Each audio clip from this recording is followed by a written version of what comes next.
जय श्रीमन नारायण। ये चलचित्र जो है वो बहुत विषयों से जुड़ा हुआ है। किसी एक विषय को केंद्रित करके हम नहीं बना रहे हैं। बहुत से सामयिक और सामाजिक तथा शास्त्रीय विषयों का इसमें हम चिंतन करेंगे। सर्वप्रथम तो हम यह स्पष्ट कर दें, चूँकि पिछले 10-12 दिनों से जब से कॉल रिकॉर्डिंग श्रृंखला हमने निर्गत की है, तो ऐसा हुआ है कि बहुत से लोग अनावश्यक प्रश्न करने के लिए या अनावश्यक प्रशंसा करने के लिए या और भी अनावश्यक वार्ता करने के लिए फ़ोन करते रहते हैं। तो ये ना करें। उससे क्या होता है कि जो वास्तविक जिज्ञासु हैं वो पीछे छूट जाते हैं, उनसे चर्चा हो नहीं पाती है। तो जो नंबर बताया गया है उस नंबर पर आप पहले अपना पूरा परिचय भेजें व्हाट्सएप पर।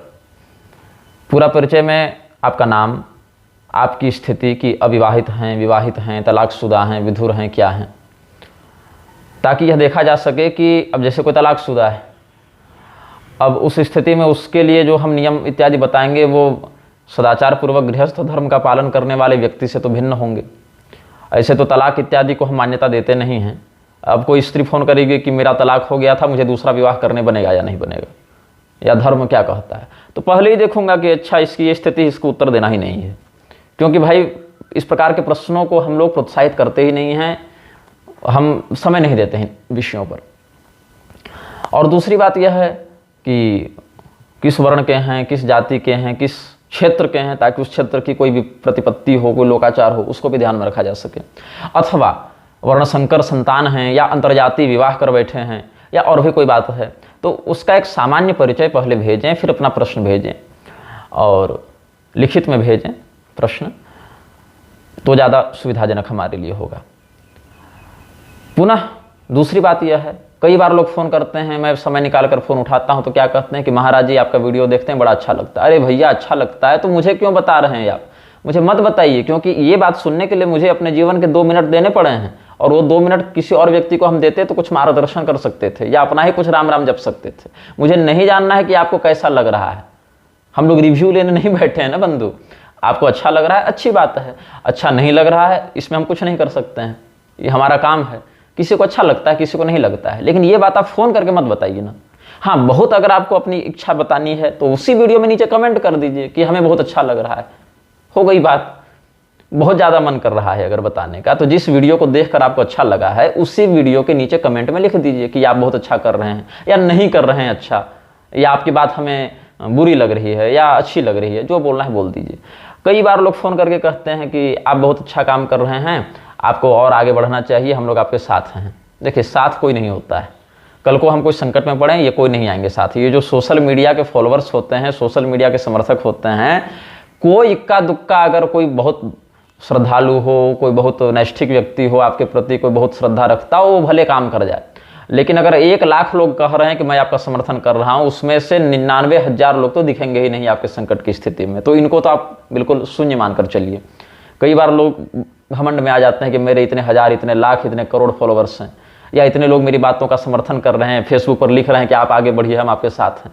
समय पर कोई साथ नहीं आता है, और जिनको समय पर साथ आना होता है वो ये न कि न प्रकारेण देश काल परिस्थिति के अनुसार आ जाते हैं, अपने अपने प्रारब्धानुसार उनका हम सहयोग या विरोध देख लेते हैं। तो आपके द्वारा भेजे गए प्रश्नों से 3 संभावनाएं हो सकती हैं, या तो हम उत्तर देंगे, या तो नहीं देंगे, या कुछ समय के बाद देंगे। और यदि उस विषय को हम लिखित में बताना चाहते हैं तो हो सकता है कि 2 पंक्ति में लिखित में बता दें, हो सकता है उसके लिए 5 मिनट का एक ऑडियो रिकॉर्ड करके आपको व्यक्तिगत रूप से भेज दें, या हो सकता है कि आपको इधर से फिर कॉल करके उस विषय को फ़ोन पर चर्चा के माध्यम से समझाया जा सके। अथवा ये भी हो सकता है कि उस चर्चा को रिकॉर्ड करके और सार्वजनिक भी किया जा सके, जहां पर आपकी पहचान को गोपनीय रखा जाएगा या आपसी समझदारी से नहीं भी रखा जाएगा। इन सब बातों पर भी चिंतन कर लिया जाएगा। कई बार लोग को इसीलिए फ़ोन कर देते हैं कि उनकी कॉल रिकॉर्डिंग हम डाल दें तो थोड़ा सा वो भी आनंदित हों कि मेरी ऐसी बात हुई, या अलग अलग विषयों पर, या परेशान करने के लिए, या कोई विरोधी जानबूझकर कोई ऐसा प्रश्न करे ताकि हमें क्रोध आए, हमारे प्रभारी को क्रोध आए, कोई बात हमारे मुख से निकल जाए, फिर वो रिकॉर्ड करके बदनाम करें, या हम ही डाल दें तो उस पर विवाद करें। तो बहुत कुछ ऐसा देखना पड़ता है। तो आपके प्रश्न के उत्तर नहीं देने के बहुत से संभावित कारण हो सकते हैं। जैसे कि सर्वाधिक प्रशस्त कारण ये है कि हमने उस संदेश को अभी तक देखा ही नहीं है। जैसे मेरे ही फ़ोन पर बहुत से प्रश्न जो मार्च में अप्रैल में पूछे गए हैं और अभी तक हम देख नहीं पाए हैं, क्योंकि हजारों संदेशों से फ़ोन बिल्कुल भर गया है। ये हो सकता है एक और कारण कि आपके प्रश्न को पढ़ने के बाद हमें लगा कि इस प्रश्न को उत्तर देने में अन्य व्यक्ति भी समर्थ हैं, या इसका उत्तर बड़ी सरलता से अन्य लोग दे सकते हैं, इसमें मेरा ही समय नष्ट करना आवश्यक नहीं है। जैसे किसी ने प्रश्न कर दिया, महाराज जी ये वाला ग्रहण कितने बजे लग रहा है, या महाराज जी एकादशी कब है। अरे भैया ये सब ज्योतिषियों का विषय है, आप अपने पुरोहित जी से बात कीजिए, अपने क्षेत्रीय पंचांगों का आश्रय लीजिए। इसके लिए भी हम ही बैठे हैं, एकादशी बताने के लिए, ग्रहण बताने के लिए। महाराज जी हमारे घर लड़का हुआ है, उसका क्या नाम रखें, अब बताओ। तो बहुत संभावना है कि ऐसे फोन अगर आएंगे तो आप डांट सुनेंगे, और अगर संदेश आएंगे तो कोई उत्तर नहीं दिया जाएगा, इसकी बहुत अधिक संभावना है। हाँ, ये हो सकता है कि हम खाली बैठे हों, मन थोड़ा सा हल्का फुल्का चल रहा है तो कुछ उत्तर दे दिया, वो एक प्रारब्ध का विषय है, उसमें कोई निश्चय बात नहीं कि वो हो ही जाएगा, लेकिन नहीं ही होता है। अथवा ये भी देखा जा सकता है कि आपने जो प्रश्न किया है, अब जैसे कई लोग एक दिन में 10-10 प्रश्न कर देते हैं, मन है सोचते रहते हैं बैठ के, 10 तरह की जिज्ञासा होती है, पूछ देते हैं। अब कोई पूछ दे महाराज अश्वमेध की विधि क्या है, अश्वमेध की विधि क्या है, तो शास्त्रीय विषय है और गंभीर विषय भी है, लेकिन क्या तुम उस अश्वमेध यज्ञ को करने के अधिकारी हो? क्या तुम्हें उस ज्ञान का उपदेश अगर हम कर भी दें तो क्या उसका तुम कुछ प्रयोग कर पाओगे सार्थक? क्या तुम अश्वमेध करने जा रहे हो? ये सब भी पारिस्थितिक चिंतन करना पड़ेगा। तो विधि तो ब्रह्मास्त्र चलाने की भी है शास्त्रों में। अब कोई प्रश्न कर दे टाइम पास के लिए तो हम निकालें ग्रंथ, फिर ब्रह्मास्त्र की विधि का अवलोकन करें, या जितना स्मरण है उतना बताते फिरें, तो उससे उसका क्या लाभ होगा? तो कई बार अधिकारिता को देखकर भी चुप रह जाते हैं, कई बार समयाभाव के कारण चुप रह जाते हैं, कई बार उस प्रश्न में हमारी रुचि नहीं है इसलिए चुप हो जाते हैं, कई बार इसलिए चुप हो जाते हैं कि लोग महाराज जी आशीर्वाद दे दीजिए, आज हमारा जन्मदिन है। बिल्कुल आशीर्वाद है भाई, हृदय से आपका मंगल हो, आपके चतुर्विध पुरुषार्थ की अभिवृद्धि हो, हम सब मानते हैं, लेकिन उसके लिए अलग से टाइप करके भेज पाऊँ इतना समय नहीं होता है बंधु, क्योंकि रोज 100 लोग जिंदा हो रहे हैं, 100 लोग मर रहे हैं। मैं कितनों का व्यक्तिगत रूप से अभिवादन कर पाऊंगा या श्रद्धांजलि दे पाऊंगा? कामना तो रहती है हृदय में कि सभी लोग सुखी हों, कोई भी व्यक्ति किसी भी कारण से दुखी न हो। यह सनातन धर्म की बहुत ठोस धारणा रही है। सर्वे भवन्तु सुखिनः का उद्घोष हम ही लोग करते हैं, ये बात सत्य है, लेकिन सर्वे भवन्तु में एक एक व्यक्ति का नाम गोत्र उच्चरित करके आशीर्वाद नहीं दिया जा सकता है। इन बातों को आप लोग समझें। हमें पता है हम अच्छा काम कर रहे हैं, हमें मत बताइए, प्रशंसा मत कीजिए, फोन पर बात करने की जिद मत कीजिए। संदेश में अपना प्रश्न, अपना परिचय बिल्कुल स्पष्टता से भेजें, प्रतीक्षा करें। यदि हमारे पास समय होगा, उस प्रश्न की रुचि होगी, हो सकता है कई बार उस प्रश्न का हमें ज्ञान ही नहीं हो कि क्या उत्तर है। कई बार ऐसा प्रश्न हो सकता है, सर्वज्ञ तो कोई बैठा नहीं है, हो सकता है आपके पूछे गए प्रश्नों का उस समय हमारे पास कोई उत्तर नहीं हो। तो कई बार होता है कि 6 महीने के बाद, साल भर के बाद किसी साधना के मध्य, किसी ग्रंथ स्वाध्याय के मध्य उस प्रश्न का उत्तर मिले, या किसी सत्संग में उस प्रश्न का उत्तर ज्ञात हो, तो हम सार्वजनिक एक वीडियो बना देते हैं कि भाई अब पूछा किसने था ये तो मुझे याद नहीं, लेकिन एक प्रश्न ऐसा आया था जिसका ये उत्तर है। आगे अगर कोई होंगे ऐसे प्रश्नकर्ता जो वीडियो देख रहे हैं तो अपना समाधान कर लें। तो ये सब बातें हैं।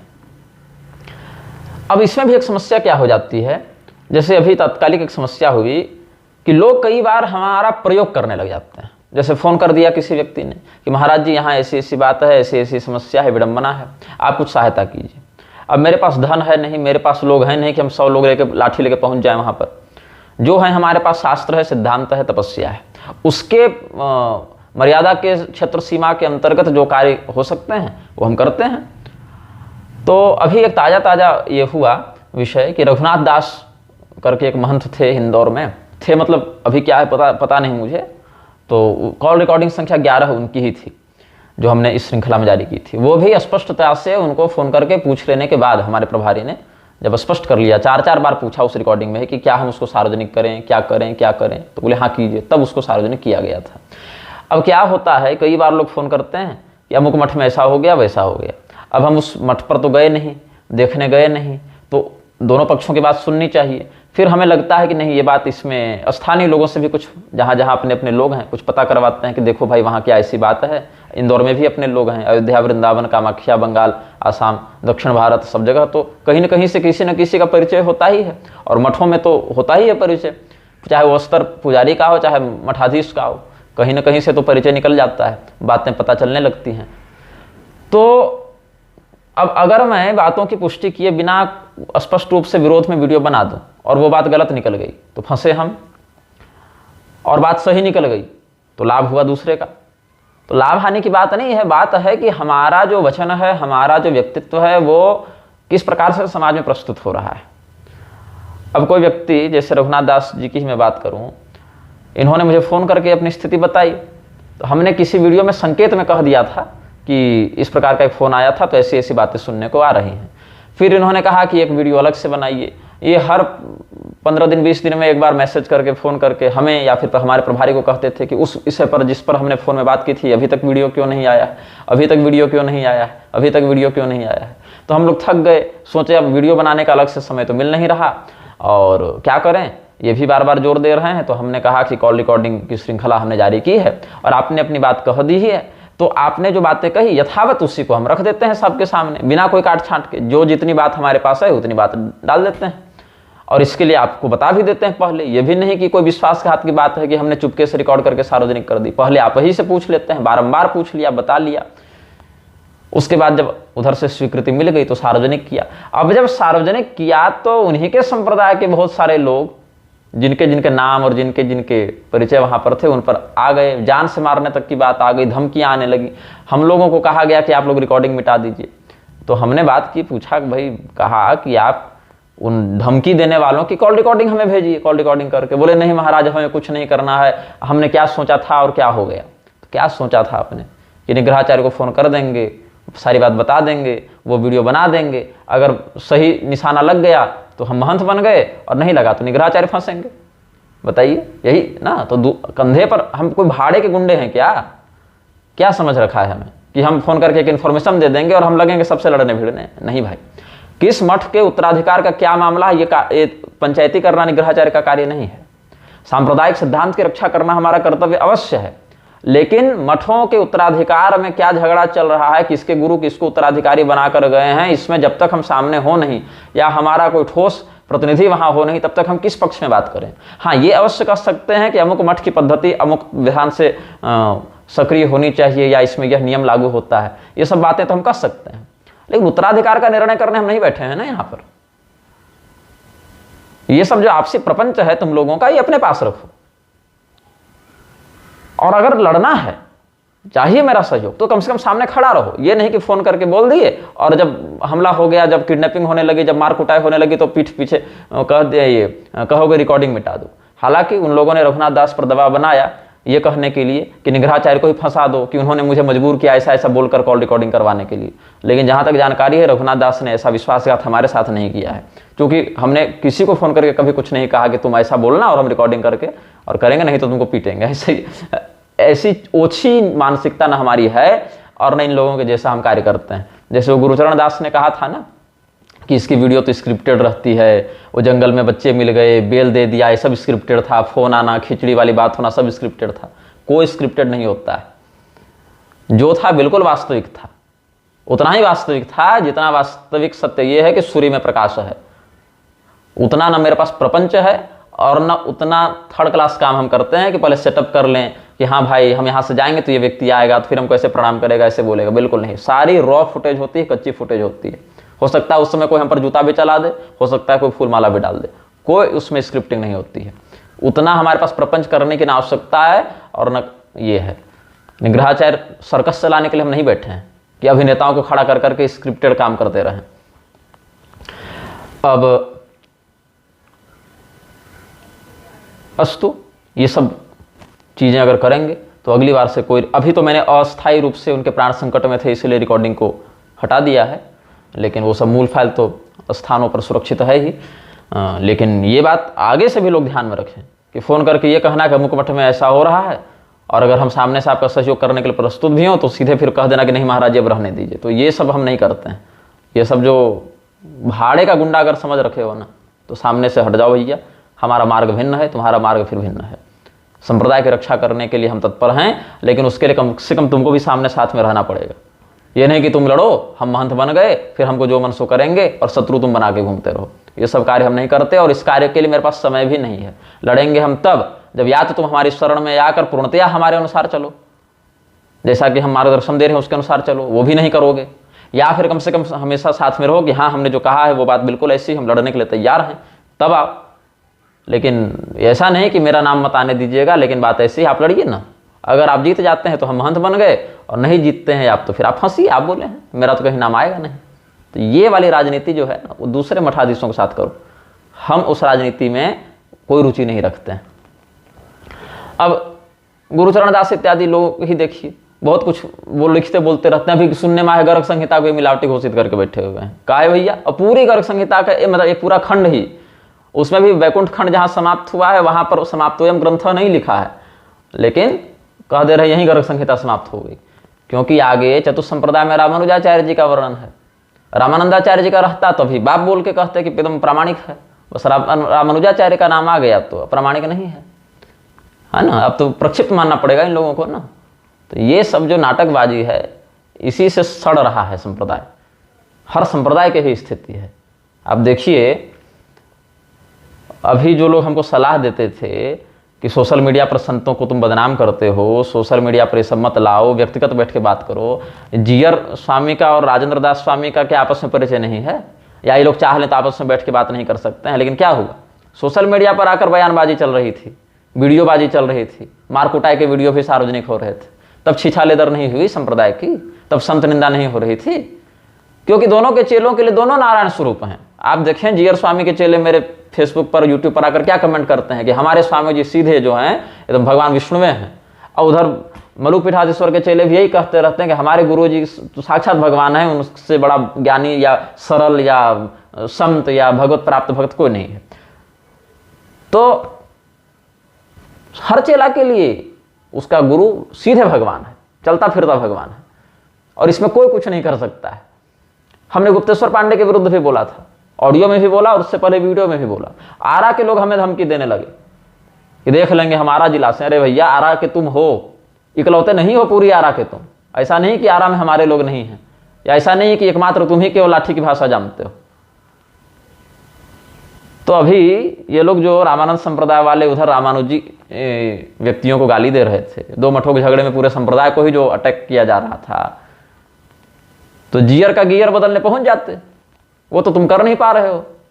या जीयर स्वामी के ही चेले जो आरा वाले हमें धमकी दे रहे थे, सो थोड़ा मलुकपीठ भी पहुंच जाते, तो वहां तुम भी कुछ नहीं कर पा रहे हो, तो बयानबाजी करवा लो। ऊपर से गुप्तेश्वर पांडे स्वयं हमारे यूट्यूब पर कमेंट करके कह रहे हैं कि बहुत अच्छा वक्तव्य है आपका। अब क्या किया जा सकता है इसमें? उनको अच्छा लग रहा है, उनके गुरु भाइयों को नहीं लग रहा है, उनके गुरु भाई हमको गाली दे रहे हैं, ये प्रणाम कर रहे हैं। तो किस व्यक्ति के हृदय में हमारे प्रति क्या भाव है, उसको हम नियंत्रित नहीं कर सकते हैं ना बैठकर भाई। किस व्यक्ति के मन में हमारे प्रति कुटिलता है, कि श्रद्धा है, कि स्वीकार्यता है, कि विरोध है, इसको हम नहीं नियंत्रित कर सकते हैं भाई। हमको जो अच्छा लग रहा है कि हाँ शास्त्रीय दृष्टि इसमें ऐसी बनती है, वहां हम बोलते हैं, नहीं बनती है नहीं बोलते हैं। अब शंकर परंपरा के मठों को देखो, गोविंदानंद सरस्वती अभी चल रहे हैं एकदम पीठ शोधन अभियान में। कांची वाले फुल पॉलिटिक्स में उतर गए हैं। पहले राम मंदिर प्रकरण में चारों पीठ एकजुट थे कि नहीं, राम मंदिर की प्रतिष्ठा गलत हो रही है, अशास्त्रीय हो रही है, पेपरबाजी हुई, चारों पीठों के बयान आए, ऊपर से पॉलिटिकल दबाव आया। सबसे पहले हाथ कौन पीछे खींचा? श्रृंगेरी की पीठ सबसे पहले पीछे हटी। नहीं नहीं, हम तो बहुत आशीर्वाद दे रहे हैं, पूरे भारत के लिए गौरव का विषय है, ये है वो है। अब श्रृंगेरी ने पीछे हाथ कर लिया। श्रृंगेरी की सबसे गलत बात ये रही है, श्रृंगेरी सदैव सत्ता की पक्षधर रही है। जिस पार्टी की सरकार है, जो नेता अभी ट्रेंडिंग पर चल रहा है, वही सही है। हाँ, गुरुकुल, गौशाला, ग्रंथ संरक्षण, अध्ययन अध्यापन, ये सब की परंपरा तो दृढ़ रखे हैं इन मठ वालों ने, लेकिन सत्ता से टकराने का साहस नहीं है, और सत्ता के कुकर्मों का विरोध करने का साहस भी नहीं है। अपितु लीपापोती करके और दादा भैया करके बच निकलने की प्रवृत्ति अधिक हावी हो रही है। अब इधर से हाथ खींच रही है, तब तक सदानंद सरस्वती बोले अभी तक हम कोई विशेष विवाद में सामने नहीं आए, तो हम काहे को इसमें पढ़ने जाएं। तो उधर से भी द्वारिका वाले भी एक जारी कर दिए कि हम तो भैया अपने आप को अलग रखते हैं इस विषय से, बहुत बढ़िया काम हो रहा है, एकदम जय हो, दिग्विजय हो गया अयोध्या, बहुत बढ़िया काम हो रहा है अयोध्या में। उसके बाद अभिमुक्तेश्वरानंद सरस्वती कि नहीं नहीं नहीं, ये तो गलत हो रहा है, पुनः प्रतिष्ठा होगी, ऐसे होगी वैसे होगी। फिर पता नहीं क्या पॉलिटिकल दबाव आया, फिर एक बयान जारी करना पड़ा कि हम तो मोदी जी के विरोधी नहीं हैं भाई, वो तो अच्छा ही काम कर रहे हैं, लेकिन थोड़ा सा इधर बोलना चाहिए। तीन पीठ पीछे हट गए। पुरी वाले केवल अपने वक्तव्य पर डटे रहे, अंतिम तक आज भी डटे रहे। क्या हुआ? पुरी वाले शंकराचार्य जी को जो लोग गालियां दे रहे थे, पुरी वाले शंकराचार्य जी को जो लोग भरा बुरा कह रहे थे, बाद में पुरी शंकराचार्य जी वही लोगों के साथ मंच साझा करने लगे, वही लोगों के यहाँ आने जाने लगे।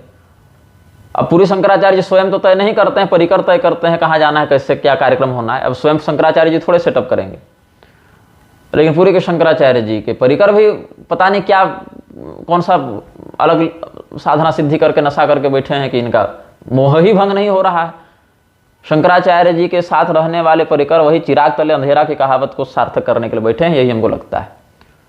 कितने फोन मतलब मेरे पास आए हैं शंकराचार्य जी के शिष्यों के, जो लोग स्पष्ट कहते हैं कि महाराज जी हमारा नाम बस सामने मत आने दीजिएगा, क्योंकि हमको आवाज़ से वो लोग जानते हैं, चेहरा से पहचानते हैं, बाद में हमको मठ में आने जाने में भी दिक्कत होने लगेगी, कॉल रिकॉर्डिंग सार्वजनिक मत कीजिएगा। तो हमने उनकी कॉल रिकॉर्डिंग सार्वजनिक नहीं की है, नहीं तो अगर कर दें, रिकॉर्डिंग तो रखे ही हैं, कर दें तो बहुत विप्लव हो जाएगा। अब ये चारों पीठ जब हो गए अलग अलग मतों वाले, तब कांची वाले उठकर खड़े हुए हैं अलग होशियारी दिखाते हुए कि नहीं बहुत बढ़िया हो रहा है, हम तो मुहूर्त निकलवा रहे हैं, हम तो वहां जाकर सबको आशीर्वाद दे रहे हैं। अभी कांची ने मतलब क्या करना प्रारंभ किया है मैं बताऊं, सभी मान्य पीठों का, पुरी के प्रति उतना अधिक तो नहीं, लेकिन बाकी तीन के प्रति, मतलब अब तो दो भाग हो गए ना शांकर परंपरा में। देखिए परंपरा कैसे विलुप्त हो रही है, विकृत हो रही है, इस पर ध्यान दीजिए, चिंतन कीजिए इस पर। चार प्रधान आमनाय पीठ और आगमादि के प्रमाणों से अगर कांची को भी मूलामनाय मान लें, हालांकि उसमें भी बहुत विरोधाभास है, लेकिन फिर भी मान लें क्योंकि कुछ प्रमाण मिलते हैं कांची के विषय में, ऐसा नहीं कि सर्वथा निराधार है वहां का मठ, तो भी दो भाग हो गए। एक कांची का स्वतंत्र पक्ष है, सबके बाप हम, कांची का मानना है। दूसरा पक्ष यह कहता है कि श्रृंगेरी द्वारिका जोशी मठ, ज्योतिर्मठ एक पक्ष में, मतलब उधर पूरा आप देखिए दक्षिणी भाग से लेके पश्चिमी से लेके उत्तर तक पूरा एक कॉरिडोर पकड़िए उधर, और उधर पुरी के शंकराचार्य जी पूर्वी भाग के पक्ष उधर अलग। तो एक पक्ष पुरी शंकराचार्य जी का स्वतंत्र, एक पक्ष कांची का स्वतंत्र, और एक पक्ष जो है इधर तीन पीठों का स्वतंत्र। अब बीच में काशी सुमेरु वाले जो हैं, इनका कोई पक्ष नहीं है, इनका पक्ष है नेता, जो नेता कह दें वही इनका पक्ष है। अब दुर्भाग्य ये होता है कि जब पुरी के शंकराचार्य जी चार पीठ और चार आचार्य की बात करते हैं, तब भी वदतो व्याघात करते हुए काशी में जाकर पंचम शंकराचार्य का या षष्ठ मान लीजिए या जो मान लीजिए, अब संख्या की क्या बात करनी, लेकिन अभिषेक तो कर देते हैं शंकराचार्य का, लेकिन इन्हीं का बैठाया शंकराचार्य समय पर इनका साथ नहीं देता है, तो इसको क्या कहिएगा? आप अशास्त्रीय विधि से प्रतिष्ठा कर दीजिएगा तो उसमें शंकरत्व प्रतिष्ठित नहीं हो जाएगा ना भाई। शंकराचार्य कह दीजिएगा तो हो जाएगा शंकराचार्य। हम कुत्ता को जो है सो लाल पीला करके बाघ बना दें, तो व्याघ्र का जो शार्दुलत्व है उसमें प्रतिष्ठित नहीं हो जाएगा ना बंधु। तो कांची वाले क्या करने लगे हैं, अभी सभी पीठों का एक तोड़ निकाल रहे हैं, और इसमें एक बहुत बड़ा कैच है, जिसको आज की भाषा में आप लोग कैच कहते हैं। वो क्या है? श्रृंगेरी भी दक्षिण भारत में अवस्थित है और कांची भी दक्षिण भारत में अवस्थित है। कांची तो खैर सुदूर दक्षिण हो गया, और श्रृंगेरी उतना पर्याप्त दक्षिण नहीं पहुंच पाया है अभी। लेकिन श्रृंगेरी की पीठ को तोड़ने के लिए कि दक्षिण भारत में दोनों का प्रभाव बंट जाएगा, तो हमारा भी कुछ ये है, विघटन है, उधर भी है। कुंडली खड़ा किए हैं ये लोग, कुंडली श्रृंगेरी के नाम से, यही दक्षिणामना है। और कुंडली खड़ा करके उसमें बैठाया कि इसको आरएसएस का एक प्रचारक था, उसको कोई देश पांडे करके थे, उसको शंकराचार्य बना रखा है इन लोगों ने, और कांची ने मान्यता दे रखी है। तो तत्काल विरोध हुआ कि नहीं हुआ? लोग हमको गाली देने आते हैं कि तुम हिंदू एकता तोड़ रहे हो। मैं बता रहा हूं एकता तो हम नहीं तोड़ रहे, एकता टूटी हुई, एकता है ही नहीं हिंदुओं में। मैं बता रहा हूं कैसे कुंडली को श्रृंगेरी के सापेक्ष खड़ा कर रहे हैं। अब श्रृंगेरी ने किसका अभिषेक किया था? स्वामी मुक्तेश्वरानंद सरस्वती का, स्वामी सदानंद सरस्वती का। श्रृंगेरी के शंकराचार्य जी ने अभिषेक किया। अब द्वारिका और जो तिरुमठ को तोड़ने के लिए क्या किया है? अभी प्रज्ञानानंद, एक नया क्लाइंट खड़ा हुआ है मार्केट में।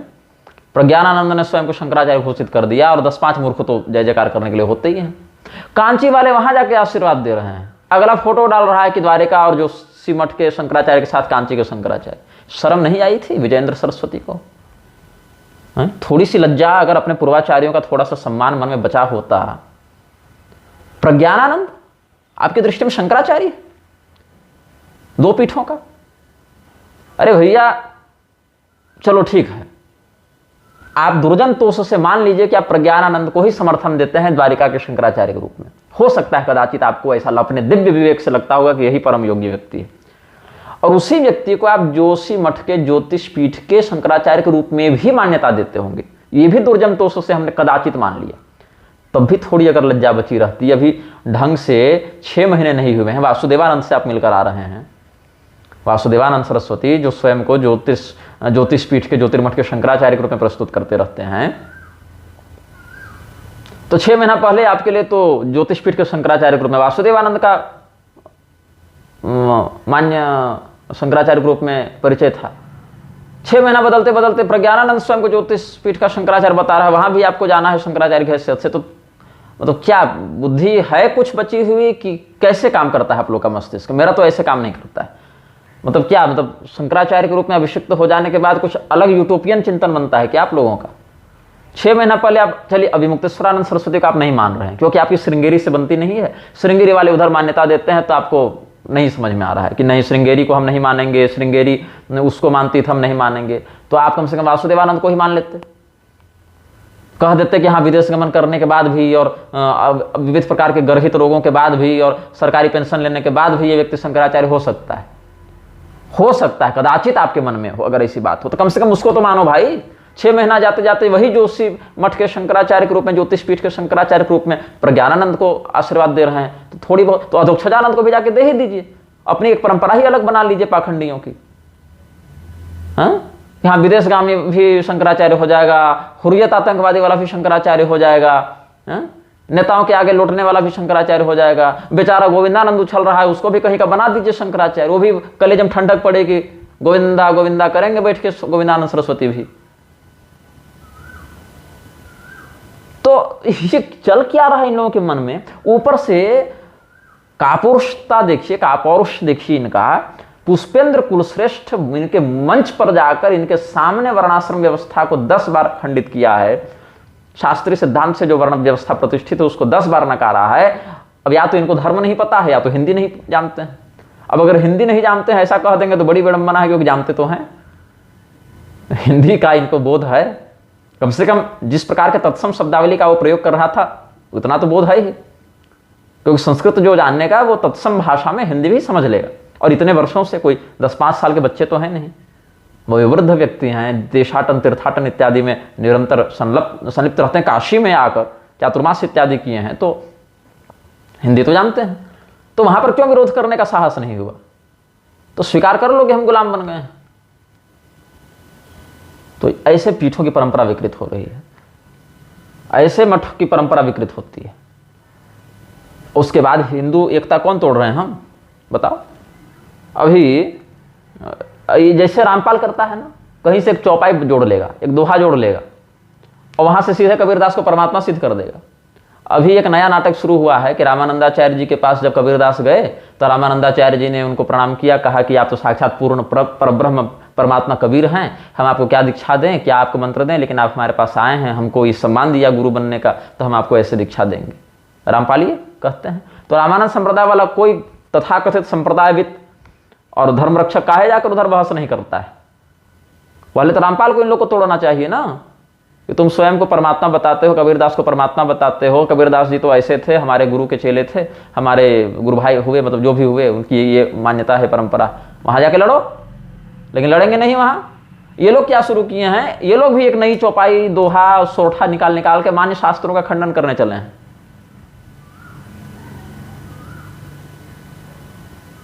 रामानंदाचार्य जी के संप्रदाय में घुसपैठ करके ये सब अभी सोरठा, दोहा, चौपाई सब निकालेंगे और कुछ भी सिद्ध कर देंगे। अभी एक नया प्रपंच हुआ है कि रामानंदाचार्य जी ने कलयुग को दीक्षा दे दी और कहा कि जो रामानंदी महात्मा होगा उसको कलयुग व्याप्त नहीं करेगा। अब इसके लिए एक चौपाई, दोहा ये लोग ले आएंगे और इन लोगों को ये भ्रम व्याप्त हो गया है कि हमने रामानंदी छाप ले लिया, तिलक ले लिया, कंठी ले ली, तो अब कलयुग हम पर प्रभाव नहीं डालेगा। बताइए, ये इन लोग की मान्यता है। आंख के सामने इन लोगों को दिख रहा है कि मठों में समलिंगिकता चल रही है, आंख के सामने दिख रहा है कि अभक्ष भक्षण हो रहा है, व्यभिचार हो रहा है, और वो भी रामानंदी महात्मा का वेश बनाकर ही हो रहा है। तब भी इन धूर्तों को लगता है कि हम पर कलयुग व्याप्त नहीं है। यही तो कलयुग चाहता है कि तुम इस भ्रम में रहो कि हमने अमुक संप्रदाय में दीक्षा ले ली तो हम पर कलयुग का असर नहीं पड़ता। उधर कृपालु का चेला भी कहता है कि हम तो कृपालु जी की शरण में, कलयुग हमारा क्या बिगाड़ेगा। प्रेमानंद के चेले अलग कहते हैं कि हम तो प्रेमानंद जी किससे नाम ले लिया हमने, अब कलयुग हमारा क्या बिगाड़ेगा। अच्छा, मजे की बात क्या है, तुलसीदास जी स्वयं कलयुग से पीड़ित होकर हनुमान बाहु की रचना कर रहे हैं। मतलब तुलसीदास से बड़ा संत, बड़े भक्त, बड़े ज्ञानी ये लोग हो गए कल के 2-4 कौड़ी के कथित मंडलेश्वर और महंत और संत, ये सब हो गए। इनको कलयुग व्याप्त नहीं हो रहा है, बस तुलसीदास जी को पीड़ा दे रहा था।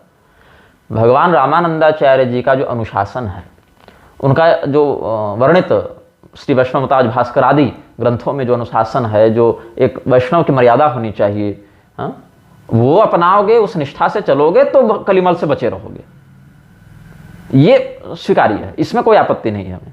लेकिन हमने अमुक दीक्षा ले ली, कंठी पहन ली, तिलक छाप लिया भर कपार, तो कलयुग से हम प्रभावित नहीं होंगे, चाहे हम कुछ खा लें, कुछ पी लें, कुछ कर लें, तो ये मूर्खता है। और उसके बाद हमारे गुरु जी का कहीं वर्णन हो तो पूरा ग्रंथ प्रामाणिक हो गया, और अगर अन्य का वर्णन मिल जाए तो प्रक्षिप्त है, मिलावटी है, और उसको नहीं मानते। ये वाली दुर्बुद्धि एक दूसरी इन लोगों में आई है। और क्या, गुरुचरण दास का हमने एक और देखा फोटो, स्टेटस वो फेसबुक में शेयर किए थे, जिसमें कोई बहुत पुराना फोटो है, जिसमें 10-5 मुसलमान बैठे हैं और 2-4 किताबें रखी हैं, इसमें एक पर अथर्ववेद लिखा है या कुछ ऐसे लिखा है, और कहते हैं देखो ये जिहादी मिलावट कर रहे हैं, यही तो प्रक्षिप्तवाद है। तो जरा बताओ ना कि उस जिहादी ने कौन से वेद मंत्र की कौन सी मिलावट कर दी, और वो वेद मंत्र प्रक्षिप्त है तो उसको हटवाओ, बताओ कि ये वाला इस जिहादी ने मिलाया था और ये इसमें नहीं मिलता, ऐसे कुछ बताओ। वो कुछ बताना नहीं है, वो नहीं बताना है, बस एक फोटो के आश्रय पर सारे ग्रंथों को ही मिलावटी कह दो। जैसे बहुत से भाजपाई क्या करते हैं, स्वरूपानंद सरस्वती जी को जो ब्रह्मलीन शंकराचार्य हुए, वो जो पादरी जो आया था ना, जिसने तत्काल हाथ रखा माथा पर और उधर से फोटो खींच लिया और उसी पर पूरी बदनामी होने लगी इनकी, उसको बहुत बार बोलते हैं। लेकिन मोदी स्वयं सार्वजनिक रूप से कह रहा है कि ईसाइयों का यह देश कर्जदार है, ईसाइयों का बहुत एहसान है हमारे देश पर, और ईसाइयों की बैठक में जाता है तब इसको नहीं दिखता इन लोगों को। जबकि धर्मांतरण के विरुद्ध कितने कार्य किए स्वरूपानंद सरस्वती जी ने, ये हमने जा जाकर देखा है उन सुदूर क्षेत्रों में। ये सुनी सुनाई बात नहीं, जाकर देखा है, अनुभव किया है कि धर्मांतरण को रोकने के लिए उन्होंने कितना धन दिया और कितना संघर्ष किया और कितने लोगों को तैयार किया, वो ध्यान नहीं जा रहा है। अभी राहुल ने एक बहुत बड़ी बकवास की, जो हिंदू शब्द को लेकर जो लोग बड़ी उछल कूद मचा रहे हैं। यद्यपि एक दृष्टिकोण से देखा जाए, भाजपा स्वयं को हिंदू के रूप में प्रस्तुत करती है और आरएसएस स्वयं को हिंदू के रूप में प्रस्तुत करती है, और ये लोग स्वयं को हिंदू के रूप में प्रस्तुत करते हैं, लेकिन हिंदुत्व के विरोध में ही इन लोग का सारा कार्य है। जो कार्य राहुल खुलेआम कर रहा है वही कार्य मोदी पीठ पीछे कर रहा है। श्री राम भगवान के अस्तित्व को कांग्रेस ने मानने से मना कर दिया, श्री रामचंद्र जी के अस्तित्व को कांग्रेस ने मानने से मना कर दिया। भाजपा ने अस्तित्व मानने से मना नहीं किया, भगवान मानने से मना किया, परब्रह्म मानने से मना किया।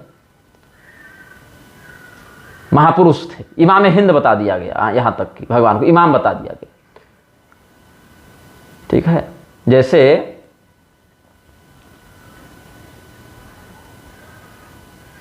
भगवान को अगर भगवान नहीं माना जाए तो उनके प्रति जो भगवत मर्यादा है उसका विखंडन हो जाता है। अभी लोग नया राग अलाप रहे हैं कि मंदिर तो बन ही रहा है तो पानी चुएगा ही, मंदिर तो बन ही रहा है, निर्माणाधीन में ये सब होता ही है।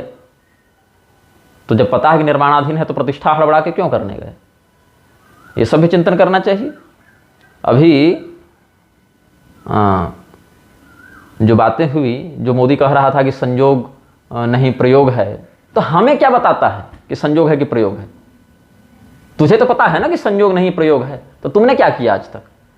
राहुल गांधी का बयान दंडनीय है, उसको उठा जेल में डालो, डाला तुमने, बयानबाजी करते चल रहे हैं। हम जाएं अगर राहुल गांधी को पकड़ने तो तुम्हारी प्रशासन की पुलिस जो उसको सिक्योरिटी दे रही है वो हमें उठा जेल में डाल देगी।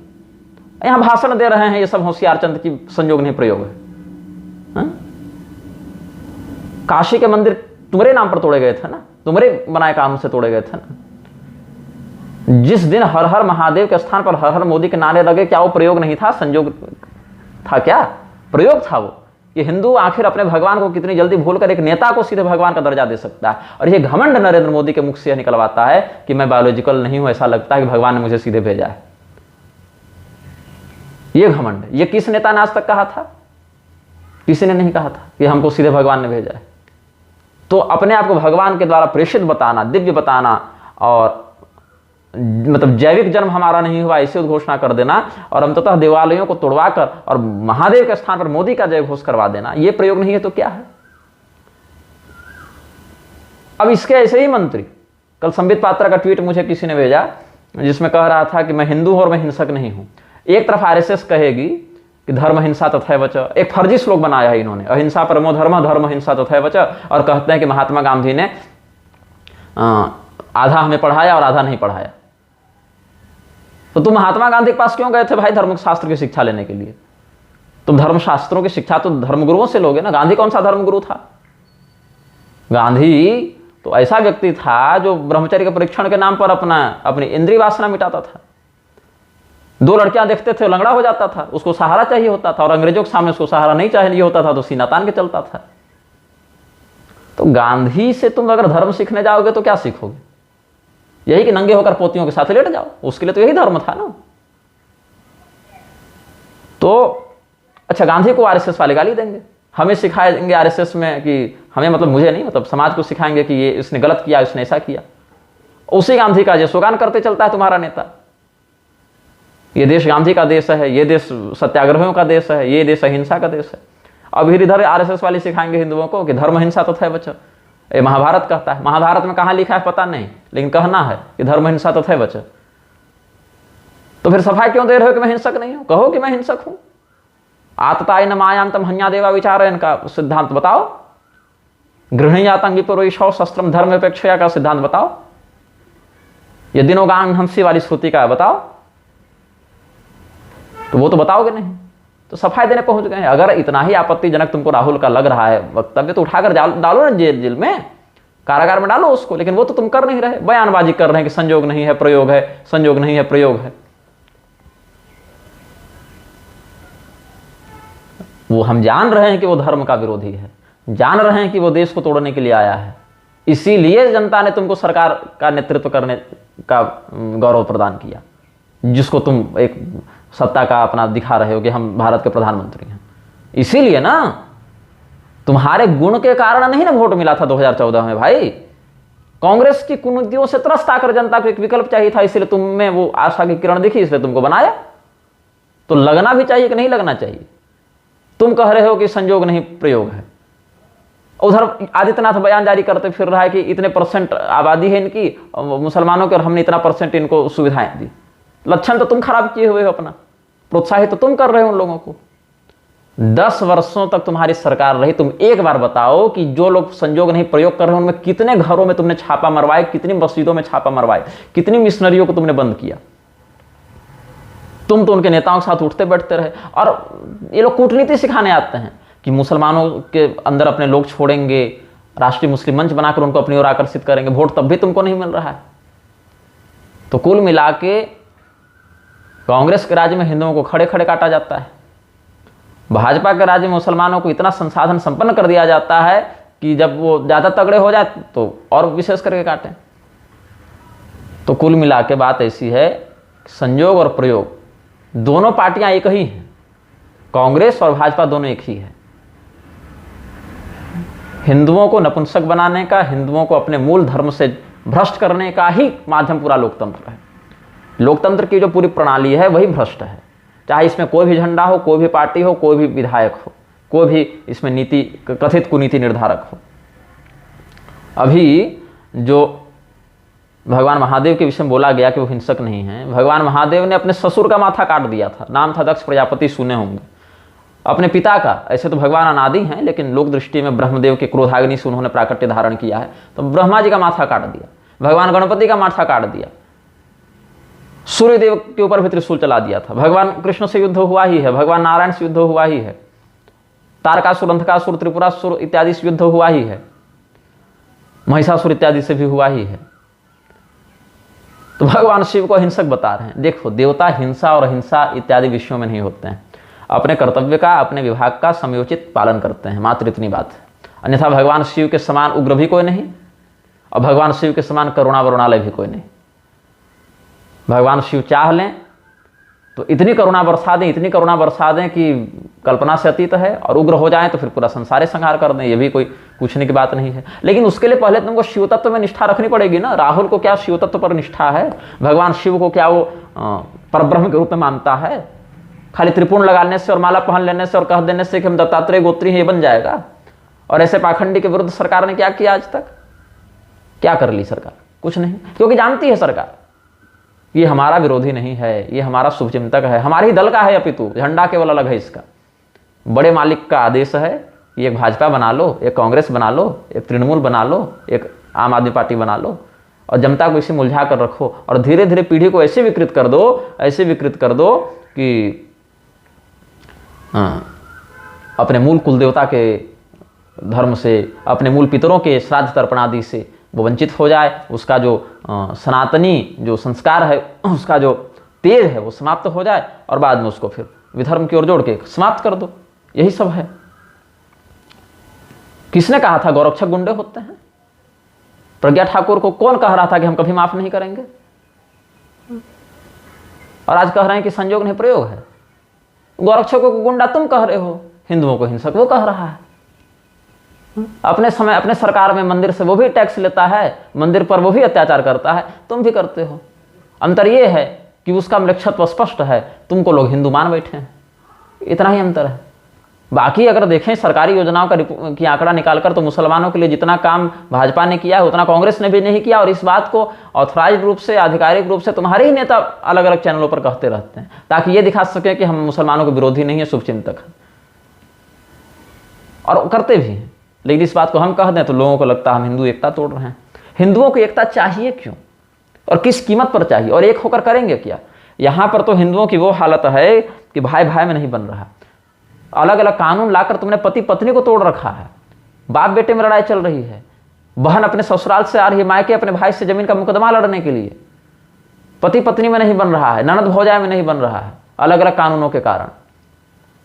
और ये निर्लज्ज जो स्वयं को न्यायाधीश कहते हैं, स्वयं को जज साहब और योर ऑनर कहते हैं, पहला जूता इनके माथे पर पड़ना चाहिए। अभी सुनने में आया है कि उड़ीसा का कोई हाईकोर्ट का था कथित न्यायाधीश, उसने कहा कि ये अमुक बलात्कारी, तो जो छोटी बच्ची से जिसने बलात्कार किया था, जिसको मृत्युदंड मिल जाना चाहिए, उसको कहता है ये तो नमाज पढ़ता है, तो खुदा का बंदा हो गया, अब इसको छोड़ दिया जाए।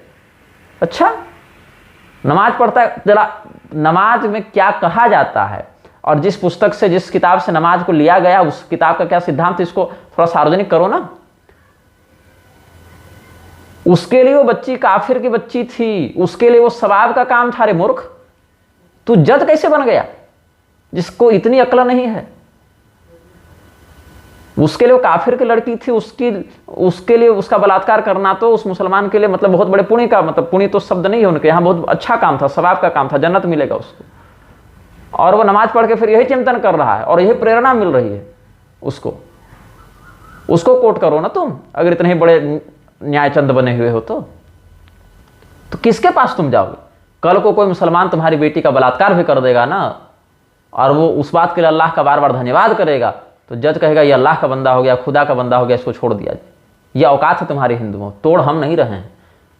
सनातन धर्म की वर्णाश्रम व्यवस्था को जो नहीं मानता है वो हिंदू हमारा नहीं है, वो हिंदू मर जाए कट जाए, वो हिंदू है ही नहीं, तो हम उस पर चिंता क्यों करें?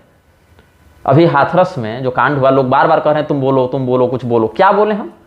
उन अंधों को दिख नहीं रहा था कि वो पाखंडी है कि भगवान है? जब बुद्धि पर इतनी ही मति मारी गई है तो हम क्यों तुम्हारे लिए चिंता करें? हम तो इसीलिए कष्ट पा रहे हैं कि वहां पर इतने ही लोग क्यों मरे, वहां तो 2-3 जीरो बढ़ाकर लोग मरे होते तो हमको कुछ अच्छा लगता। ऐसे पाखंडियों को भी और ऐसे पाखंडियों के अंधभक्तों को भी मर ही जाना चाहिए। हाँ, हमको बुरा केवल उनके लिए लगेगा जो छोटे बच्चे हैं, जिनको पता ही नहीं कि क्या सही है क्या गलत है, माता पिता के उठाकर ले जाने पर वो चले गए हैं, उनके लिए हमें बुरा लगेगा। भगवान उनको अगले जन्म में अच्छे माता पिता दें ताकि वो अपने कुल धर्म, गोत्र धर्म, अपने वर्णाश्रम व्यवस्था पर निष्ठा रह के कुछ धर्माचरण करें। लेकिन ये धूर्त या ये कह दें तो इतने अविवेकी लोग, तो सामने दिख रहा है फुल पैंट शर्ट जूता कोट टाई लगा के बैठा है, और ये नालायक नेता अखिलेश और क्या क्या वहां गए हुए थे, इन लोगों ने उसको सर पे चढ़ा रखा है। वो भगवान नारायण और साकार हरि और क्या क्या बता रहा है स्वयं को। ये कांड से पहले तो हमने उसका नाम भी खैर नहीं सुना था, ऐसा भी को क्लाइंट मार्केट में घूम रहा है। तो ऐसा व्यक्ति जो स्वयं को इस प्रकार से प्रस्तुत कर रहा है, उसको तुम कह रहे हो कि भगवान है, उसको भगवान मान के गए हो। और उसका प्रयोग करके वो हिंदू है ही नहीं, उसको हिंदू बताना ही क्यों? ना वो हिंदू है ना उसके अनुयायी हिंदू हैं। और हिंदुओं की यही भीड़ जो प्रदीप मिश्रा और बागेश्वर धाम के पीछे भाग रही है ना, वही भीड़ जो निर्मल बाबा और अजमेर के पीछे भाग रही है, और जो शिरडी साईं जा रही है, और जो ऐसे ऐसे पाखंडियों के पीछे जा रही है, इस भीड़ का प्रत्येक व्यक्ति मर जाए, हमको कल को कोई कष्ट नहीं होगा।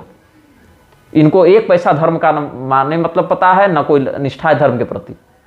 हाँ, कष्ट है इनके जीवन में, लेकिन उस कष्ट के मूल कारण से नहीं अवगत हैं, और न कष्ट को दूर करने के प्रधान जो धर्माचरण का उपदेश करने वाले मान्य धर्माचार्य हैं, उनके प्रति इनकी कोई निष्ठा है। ये सब भेड़ चाल हैं, और भेड़ की गति वही होती है, सामने वाला गड्ढा में कूदेगा, ये भी कूदेंगे, इनको नहीं बचाया जा सकता है।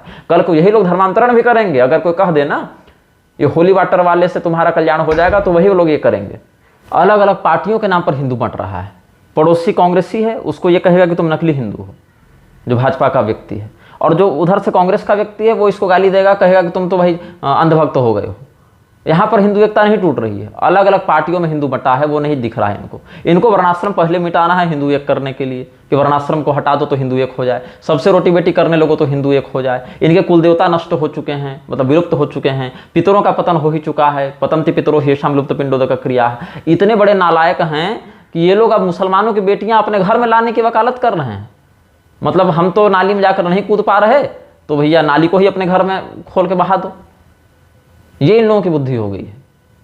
और मना करने जाओ तो हमको हिंदू एकता की कहते हैं, नहीं मुसलमान की बेटी ला सकते हैं, कल मुसलमान की बेटी लाओ, लक्ष्य बन जाओ खुद भी, पितर कुल देवता चले गए, 2 पीढ़ी बाद आसानी से धर्मांतरण तुम्हारा, वंश ही रक्त ही तुम्हारा पवित्र हो गया। हमें उस हिंदू से कोई मतलब नहीं, उसको हम हिंदू मानते ही नहीं जो सनातन धर्म के मान्य शास्त्रों को नकारता हो, जो उन सनातनी शास्त्रों की मर्यादा को नकारता हो, उन सनातनी धर्मशास्त्रों की अवहेलना करने वालों को अपना आदर्श मानता हो। कोई मतलब नहीं। तुम मर रहे हो, जी रहे हो, कट रहे हो, हमको कोई मतलब नहीं। कोई व्यक्ति जो स्वयं को सनातनी वर्ण व्यवस्था का सदस्य मानते हुए उस पर अधिकाधिक सदाचारी बनने का प्रयास करता हो, वो शूद्र से लेकर चांडाल तक कुछ भी हो, वो हमारा अपना है, उसके लिए हम सोचेंगे, उसके लिए हमको चिंता है, उसके कल्याण के लिए हमको कर्तव्य का बोध है, बाकी के लिए हमको कोई मतलब नहीं है। मुझे प्रसन्नता होती है जब सैकड़ों लोग कमेंट में, मैसेज में, फ़ोन पर कहते हैं कि महाराज जी मैं ब्राह्मण हूँ, लेकिन मैं पतित हो गया हूँ, मेरे उद्धार का मार्ग बताइए। मैं क्षत्रिय हूँ, हमारे घर में 2 पीढ़ी तक जनेऊ पहले था, अब नहीं, अब क्या करना चाहिए। मैं कायस्थ हूँ, मेरा क्या वर्ण है। ऐसे तो इस विषय पर बहुत कुछ भूमिहार, कायस्थ, ये सब पर जो वर्ण चिंतन है उस पर हम पहले थोड़ा बहुत कह चुके हैं, बाद में कभी समय मिलेगा तो लेख और वीडियो बनाएंगे। बहुत लोग ये कहते हैं कि मैं शूद्र हूँ, मुझे क्या करना चाहिए, और राजनीतिक नहीं, जो शास्त्रीय विषय वो क्या करना चाहिए, मैं अमुक वनवासी जाति का हूँ, ऐसे हूँ, मुझे क्या करना चाहिए। और मैं बताता हूँ और स्वीकार करते हैं। ऐसे लोगों के लिए ना हमको चिंता होगी भाई, ऐसे लोगों के लिए ना हम सामने आएंगे, ऐसे लोगों के कल्याण का हम ना भगवान से चिंतन करेंगे, प्रार्थना करेंगे कि प्रभु आप इसको देखिए, ये व्यक्ति कुछ लग रहा है योग्य। बाकी सबको क्या मतलब, बाकी को हम हिंदू मानते ही नहीं है, इसीलिए वो उन हिंदुओं की ना एकता से हमको मतलब है, ना विभिन्नता से हमको मतलब है। घर में इनकी बनती नहीं, कुल देवता पितर इनके भूखे प्यासे ऐसे ही पतन में पड़े हुए हैं। नेताओं की चापलूसी से इनको फुर्सत है नहीं। मान्य धर्माचार्यों का विरोध लोग पहले करेंगे। अभी बताइए, अभी गो रक्षा के लिए जो आंदोलन कर दिया जाए या जो चल रहे हैं, ये हिंदू नहीं जाएंगे। रोहित शर्मा ने कह दिया कि मुंबई में विजय विक्ट्री परेड करेंगे, तो ये नालायक पहुंच गए। तुम उस देश में हिंदू एकता की बात करते हो जहां गौ माता की रक्षा करने के लिए 10 लोग नहीं समय पर मिलते हैं, और क्रिकेट के चक्कर में लाख व्यक्ति जमा हो जा रहा है, और तुमको लग रहा है कि हम हिंदू एकता तोड़ रहे हैं।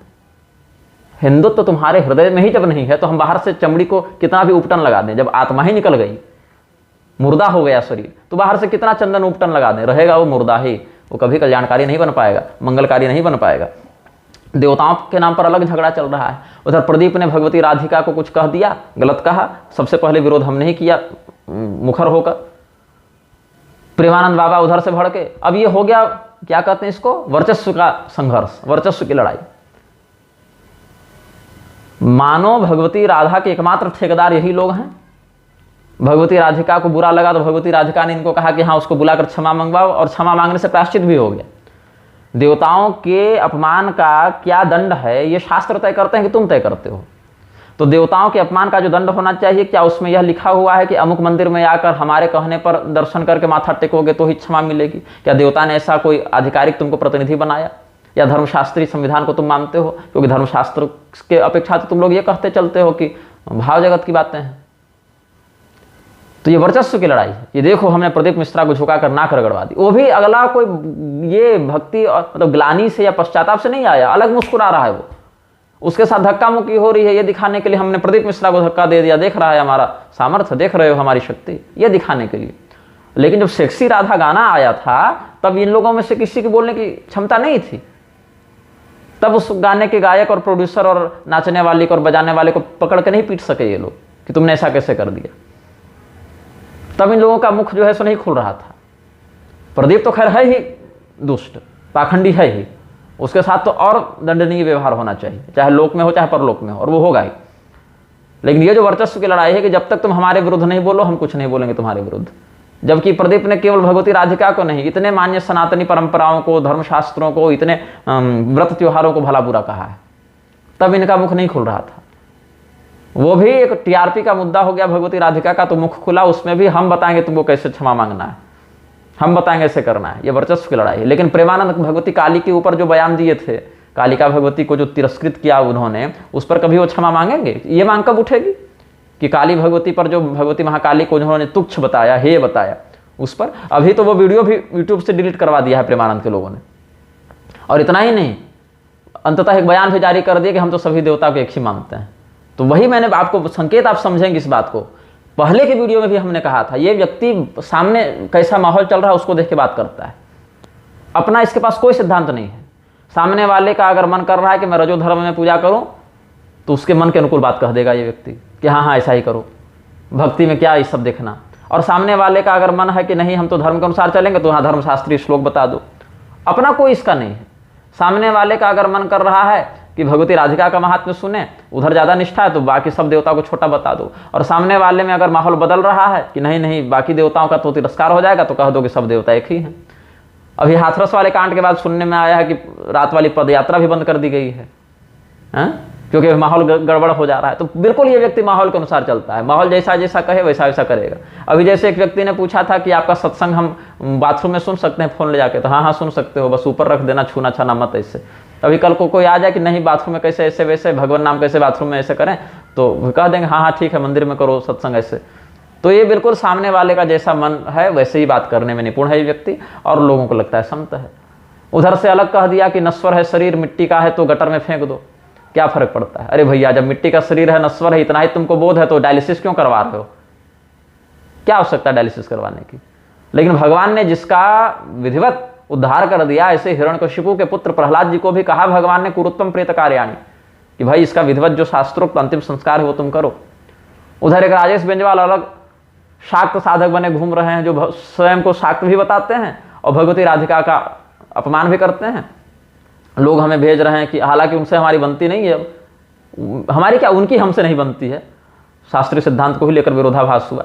वहाँ पर कह रहे हैं कि राधा तो उपविद्या हैं और भगवती महाकाली जो है सो महाविद्या हैं, प्रधान विद्या हैं, परमेश्वरी हैं, तो इसीलिए स्वामिनी सेविका के घर में थोड़े झाड़ू लगाएगी, इसीलिए भगवती कालिका राधा जी के यहाँ झाड़ू भी नहीं लगा सकती क्योंकि वो मालकिन है और ये नौकरानी है। ऐसी दुर्बुद्धि वाली बात बेंजवाल बाबा ने कह दी और वहाँ कह दिया ये उपविद्या है। हालांकि राधिका तत्व को उपविद्या के रूप में भी शास्त्रों ने वर्णित किया है, लेकिन ऐसा नहीं कि वो मूल शक्ति नहीं है, मूल प्रकृति नहीं है। मूल प्रकृति भगवती राधिका भी हैं। यहाँ तक कि आपको मैं बताऊं, मैं आज कुछ स्वाध्याय कर रहा था और ये सब बातें हम पहले भी कह चुके हैं। गणेश जननी दुर्गा राधा लक्ष्मी सरस्वती सावित्री वै सृष्टि विधौ प्रकृति पंचधा स्मृता, ये सब सिद्धांत ब्रह्मवैवर्त पुराण में और ये सब सिद्धांत देवी भागवत में वर्णित हैं। लेकिन कई बार इन बातों ब्रह्मवैवर्त आदि को भी ये लोग प्रक्षिप्त और नकली बताने के लिए अब ये हो गए हैं। भगवती राधिका कह दिया उन्होंने कि अथर्व शीर्ष जिन देवताओं का प्राप्त होता है उन्हीं को हम केवल मूल में मानेंगे। तो क्या गणेश भगवान को मूल में मानते हैं ये लोग? गणेश भगवान की जब श्री विद्या में आराधना करते हैं तो मूल पर ब्रह्म मानकर तो ये करेंगे नहीं, ये तो अनुषांगिक पार्षद के रूप में करेंगे ना गणपति इत्यादि का पूजन। तो क्या कह दें वहाँ गणेश जी पर ब्रह्म नहीं है? ऐसा कहेंगे तो ये अपसिद्धांत होगा कि नहीं होगा? प्रकृति पुरुषार्थ परम श्रुति का निषेध हो जाएगा कि नहीं हो जाएगा? तो इसीलिए न प्रेमानंद को राधा तत्व और दुर्गा तत्व का रहस्य पता है, न बेंजवाल बाबा को पता है। अपने अपने इष्ट को पकड़ कर बैठे हैं और बाकियों को हे बता रहे हैं। बस इतना ही इनका झगड़ा है कि उसने मेरे इष्ट को कह दिया, हम उसके इष्ट को कह देंगे। इतनी भर इनकी भक्ति है, इतनी भर इनका ज्ञान है। अब अथर्ववेदी राधोपनिषद में देखें, तस्याद्या प्रकृति राधिका नित्या, आद्या प्रकृति कहा है वेदों ने। भगवान कृष्ण को पुरुषोत्तम परब्रह्म सिद्ध करने के बाद तस्याद्या प्रकृति राधा नित्या निर्गुणा सर्वालंकार शोभिता प्रसन्ना शेष लावणी सुंदरी अस्मदादीनाम जन्म तदधीनम अस्यांशाद दहवो विष्णु रुद्रादयो भवंती। ये सब श्रुति सिद्धांत प्रतिपादित है। भगवती राधिका के परब्रह्म के रूप में इनका वर्णन आया है। और ऋग्वेदीय राधिकोपनिषद में तो आह्लादिनी शक्ति परब्रह्म की जो प्रधान आह्लादिनी शक्ति हैं, मूल शक्ति हैं, उनके रूप में भगवती राधिका का वेद स्मरण कर रहे हैं। और आप भगवान परशुराम जी का शाक्तों के मध्य आचार्य कोटि में क्या स्थान है, त्रिपुरा रहस्य आदि में आप देख लें। भगवती त्रिपुरा की दूती बताया ना राधिका भगवती को, और त्रिपुरा रहस्य का विशेष मर्म किनको ज्ञात है? परशुराम जी को। वही और ब्रह्मांड पुराण भगवती के महात्मा में कितना उत्कृष्ट ग्रंथ है। तो त्रिपुरा रहस्य का मर्म जो जानते हैं, ऐसे परशुराम जी ब्रह्मांड पुराण के मध्य भाग में क्या कहते हैं भगवती राधिका की स्तुति में, या राधा जगदुद्भव स्थिति लयेश्वराध्यते वा जनैः शब्दम बोधयति शवक्त्र विगलत प्रेमामृतास्वादनम राशेषी रसिकेश्वरी रमणधिर्निष्ठा निजानंदिनी नेत्री सा परिपातु माम अवनतम राधेति या कीर्त्यते। उत्पत्ति स्थिति प्रलय के समय जो शक्ति को राधा कहते हैं, तो मूल प्रकृति की यहाँ पर बात है। वहां भगवती राधिका का परब्रह्म के रूप में वर्णन किया गया है। अब ब्रह्मवैवर्त पुराण के श्री कृष्ण जन्म खंड में देखिए क्या कहते हैं। गोलोके द्विभुजस्यापि श्रीवंशी वदनस्य च किशोर गोपवेशस्य परिपूर्णतमस्य च तस्य भार्या स्वयं राधा महालक्ष्मी परात्परा। यहां भगवती राधिका और भगवती महालक्ष्मी में अभेद बताया है। ब्रह्म, ब्रह्म की शक्ति, महाविष्णु, महालक्ष्मी और भगवान कृष्ण, भगवती राधिका, ये पर्याय हैं उस महासत्ता की। ब्रह्मस्वरूपा परमा परमात्मान ईश्वरम, कैसी भगवती राधा हैं?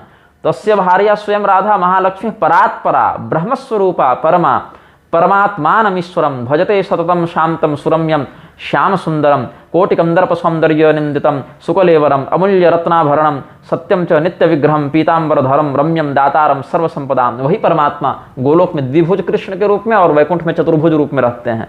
कृष्णश्च श्रीकृष्णश्च द्विधा रूपो द्विभुजश्च चतुर्भुजः चतुर्भुजश्च वैकुंठे गोलोके द्विभुज स्वयं। यहाँ तो ये झगड़ा चल रहा है कि 2 हाथ वाले बड़े हैं कि 4 हाथ वाले बड़े हैं, और तुमको हिंदू एकता हम तोड़ते नजर आ रहे हैं।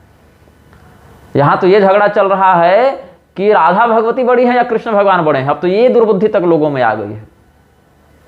देवताओं को अपने मन के अनुसार परिभाषित करके छोटा बड़ा दिखाकर एक दूसरे का माथा काट दो तुम लोग, और हमको गाली दो कि हिंदू एकता निग्रहाचार्य तोड़ रहे हैं। वाह! और इतना ही नहीं, ब्रह्मवैवर्त पुराण के प्रकृति खंड में देखो, मूल प्रकृति और ईश्वरी के रूप में भगवती राधिका का वर्णन आया है। जो बेंजवाल कह रहे थे ना कि अब बेंजवाल के पास एक ही रास्ता बचा है कि ब्रह्मवैवर्त पुराण को कह दें कि नकली है, प्रक्षिप्त है। लास्ट में अंतिम में यही उपाय होता है कि हम ग्रंथ ही नहीं मानेंगे। क्या कर सकते हैं? उस थेथरे का क्या इलाज है, क्या चिकित्सा है इसको तर्क की? दंड के अतिरिक्त कृष्ण वामांश संभूता राधा रासेश्वरी पुरा तस्यांशांश कलया बभूवर देवयोषित रा इत्यादान वचनो धाच निर्वाण वाचक ततो वाप्नोति मुक्तिम च तेन राधा प्रकृतिता बभूव गोपी संघश्च राधाया लोमकूपतः श्रीकृष्ण लोमकूपेभ्यो बभूव सर्ववल्लभा राधा वामांश भागेन महालक्ष्मीर्बभूवसा तस्याधिष्ठातृ देवी सा गृहलक्ष्मीर्बभूवसा चतुर्भुजस्य या पत्नी देवी वैकुंठवासिनी तदंशा राजलक्ष्मीश्च राजसंपत्प्रदायिनी तदंसा मर्त्यलक्ष्मीश्च गृहीणां च गृहे गृहे दीपाधिष्ठातृ देवी च सा चैव गृहदेवता स्वयं राधा कृष्णपत्नी कृष्णवक्षस्थल स्थिता प्राणाधिष्ठातृ देवी च तस्यैव परमात्मनः। यहाँ कृष्णपत्नी के रूप में भी भगवती राधिका का वर्णन कर रहे हैं। तो प्रदीप का जो मत है वो भी खंडित होता है। एक ही प्रमाण से, एक ही श्रृंखला में प्रदीप, प्रेमानंद और बेंजवाल तीनों के कुतर्कों का खंडन इसमें मिल जाएगा। आ ब्रह्मस्तंभ पर्यंतम सर्वम मिथ्यैव पार्वती। इसीलिए क्या करो? भज सत्यम परम ब्रह्म राधेशम त्रिगुणात् परम परम प्रधानम परमं परमात्मानम ईश्वरम सर्वाद्यम सर्वपूज्यम च निरीहं प्रकृति परम स्वेच्छामयम नित्य रूपम भक्तानुग्रह विग्रहम तद्भिन्नानां च देवानां प्राकृतम रूपमेव च तस्य प्राणाधिका राधा बहु सौभाग्य संयुता। कस्य प्राणाधिका? ब्रह्मणः परब्रह्मणः सतु कृष्ण रूपेण अत्र निरूपितः। तो इसको ध्यान में दीजिएगा। तस्य प्राणाधिका राधा बहु सौभाग्य संयुता महाविष्णु प्रसूह साच मूल प्रकृति ईश्वरी। यहाँ तो भगवती राधिका को भगवान महाविष्णु की माता के रूप में प्रतिष्ठित किया है शास्त्रकार ने, और मूल प्रकृति ईश्वरी के रूप में स्पष्ट शब्द ब्रह्म का प्रमाण हम दे रहे हैं। लेकिन नहीं मानने वाले का क्या कर सकते हैं?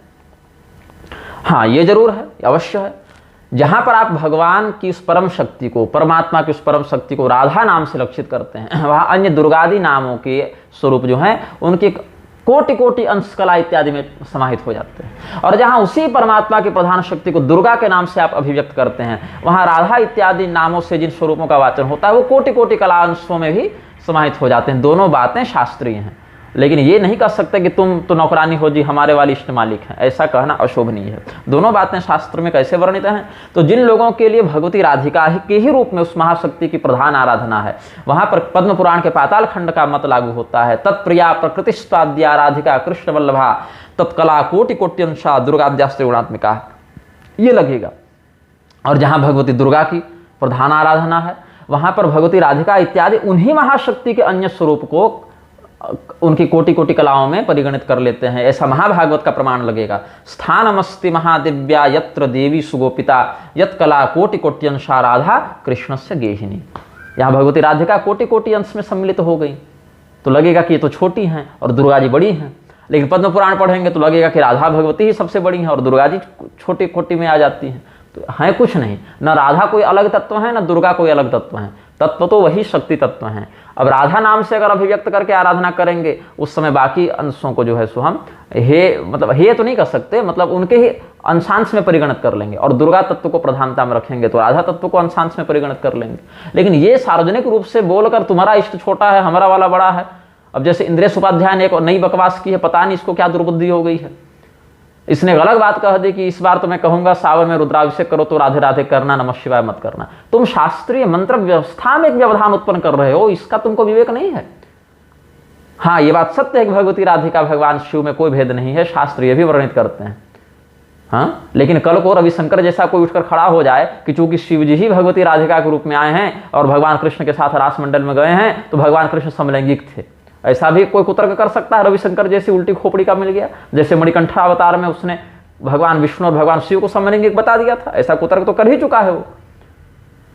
तो जिस देवता का जो मंत्र, जो विधान, जो शास्त्रीय अनुष्ठान जैसे वर्णित है वही किया जा सकता है।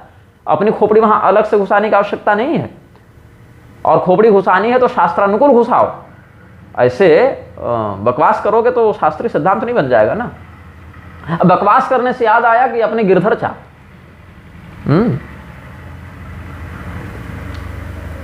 रामभद्र दास जगतगुरु बाबा, वो एक और वीडियो जो हमने बनाया था जब हम श्री जगन्नाथपुरी में थे पिछले मलमास में, पुरुषोत्तम मास में, जहां पर अनाकार और निराकार वाली बात नहीं थी TV9 भारतवर्ष पर, कि अगर किसी ने निराकार का अर्थ किया था उन्होंने कि जहां से सभी आकार निर्गत हुए हैं वो निराकार है, और अनाकार शब्द होता, अगर आकार रहित ये अर्थ लगाएं तो अनाकार शब्द होता। और कोई अगर दिखा देगा कि अनाकार शब्द शास्त्रों में है तो अब अपना त्रिदंड फेंक देंगे। इस धूर्त ने त्रिदंड पकड़ा ही था कि जगह जगह सट्टा लगाता फिरे। इस निर्लज्ज को तो त्रिदंड छूने का अधिकार नहीं होना चाहिए। और क्या कायरता व्याप्त है साधु समाज में कि इसका त्रिदंड छीनने की औकात भी नहीं रख पा रहे हैं, कि तू बार बार कहता है कि त्रिदंड फेंक दूंगा, देख यहाँ तेरा पक्ष गलत है, फेंक अपना त्रिदंड, नहीं तो लगाता हूं 2 थप्पड़। ऐसा किसी को कहने का सामर्थ्य भी नहीं है इसके सामने, क्योंकि नेताओं का पालतू है। तो नेताजी भड़क जाएंगे कि मेरे आदमी को कैसे तुम गाली दे रहे हो, ये सब बातें हैं। तो इसमें अब इसमें लज्जा तो है नहीं, है तो निर्लज्ज। लज्जा होती तो अपना इस प्रकार से कथन करता ही नहीं।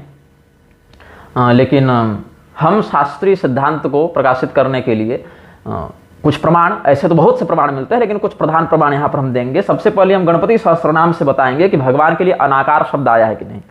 फिर बताएंगे कि अनाकार शब्द का अर्थ आकार रहित इस प्रकार से परिगणित है कि नहीं। अनाकारोधिभूम्यग्नि बलघ्नो व्यक्त लक्षण आधार पीठ आधार आधाराधेय वर्जित, ये भगवान गणपति के सहस्त्रनाम में परिगणित है।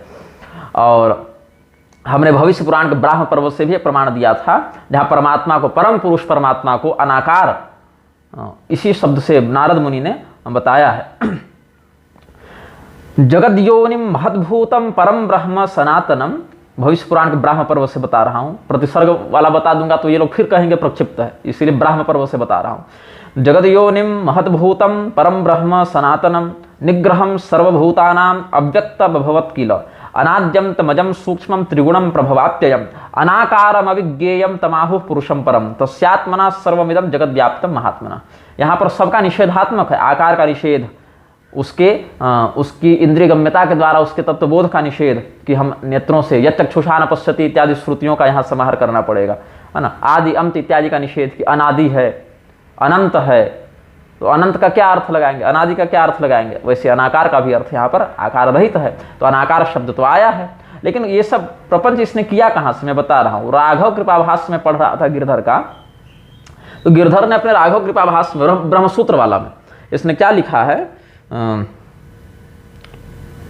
जो अशब्दमस्पर्शमरूपम अव्ययम है ना कठोपनिषद वाला, उसमें कहता है अत्र इत्यत्र भगवतः रूपाभाव श्रवणात् न साकारतेति वाच्यम, ये सब जो कहा, तो इसमें कहता है ये मूर्ख, अच्छा ये क्या कह रहा है, यत्तु केचन निराकार शब्देन ब्रह्मणो रूपम परिजल्पन्ति तत्तु अनादिकालिक मूर्खता समुद्रिम्भित्तया समुपेक्ष्यम। ये कहता है कि जो लोग परमात्मा को निराकार बताते हैं, आकार रहित बताते हैं, निराकार शब्द से जो लोग आकार रहित बताते हैं, वो इन लोगों की अनादिकाल से चली आ रही मूर्खता है।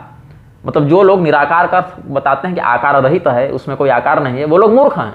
ये गिरधर ने लिखा है, यत्तु केचन निराकार शब्देन ब्रह्मणो रूपम परिजल्पन्ति, तत्व परिजल्पन्ति मतलब बकवास करते हैं जो लोग, तत्तु अनादिकालिक मूर्खता समुद्रिम्भिततया समुपेक्षम तत्र ते प्रष्टव्याः, वहाँ पूछना चाहिए, तत् निराकार शब्दस्य कया व्युत्पत्त्या ब्रह्मणो यूजमाकारत्वं प्रतिषेध्यथ इति चेत् यन्निर्गताः आकाराः यस्मात् इति व्युत्पत्तिस्तथापि तस्य साकारता। जहाँ से सभी आकार निकले हैं वह परमात्मा निराकार है और इसीलिए वह साकार भी है, ऐसा इसने अर्थ किया है।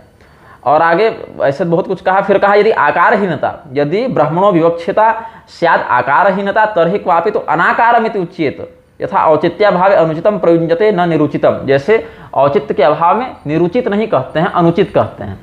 ये सब इसने एक कुछ उदाहरण दिए हैं। उपयोगाभावे अनुपयोगी कहते हैं, है ना, उपयोग नहीं है तो अनुपयोगी कहते हैं, इति उच्यते न निरुपयोगी।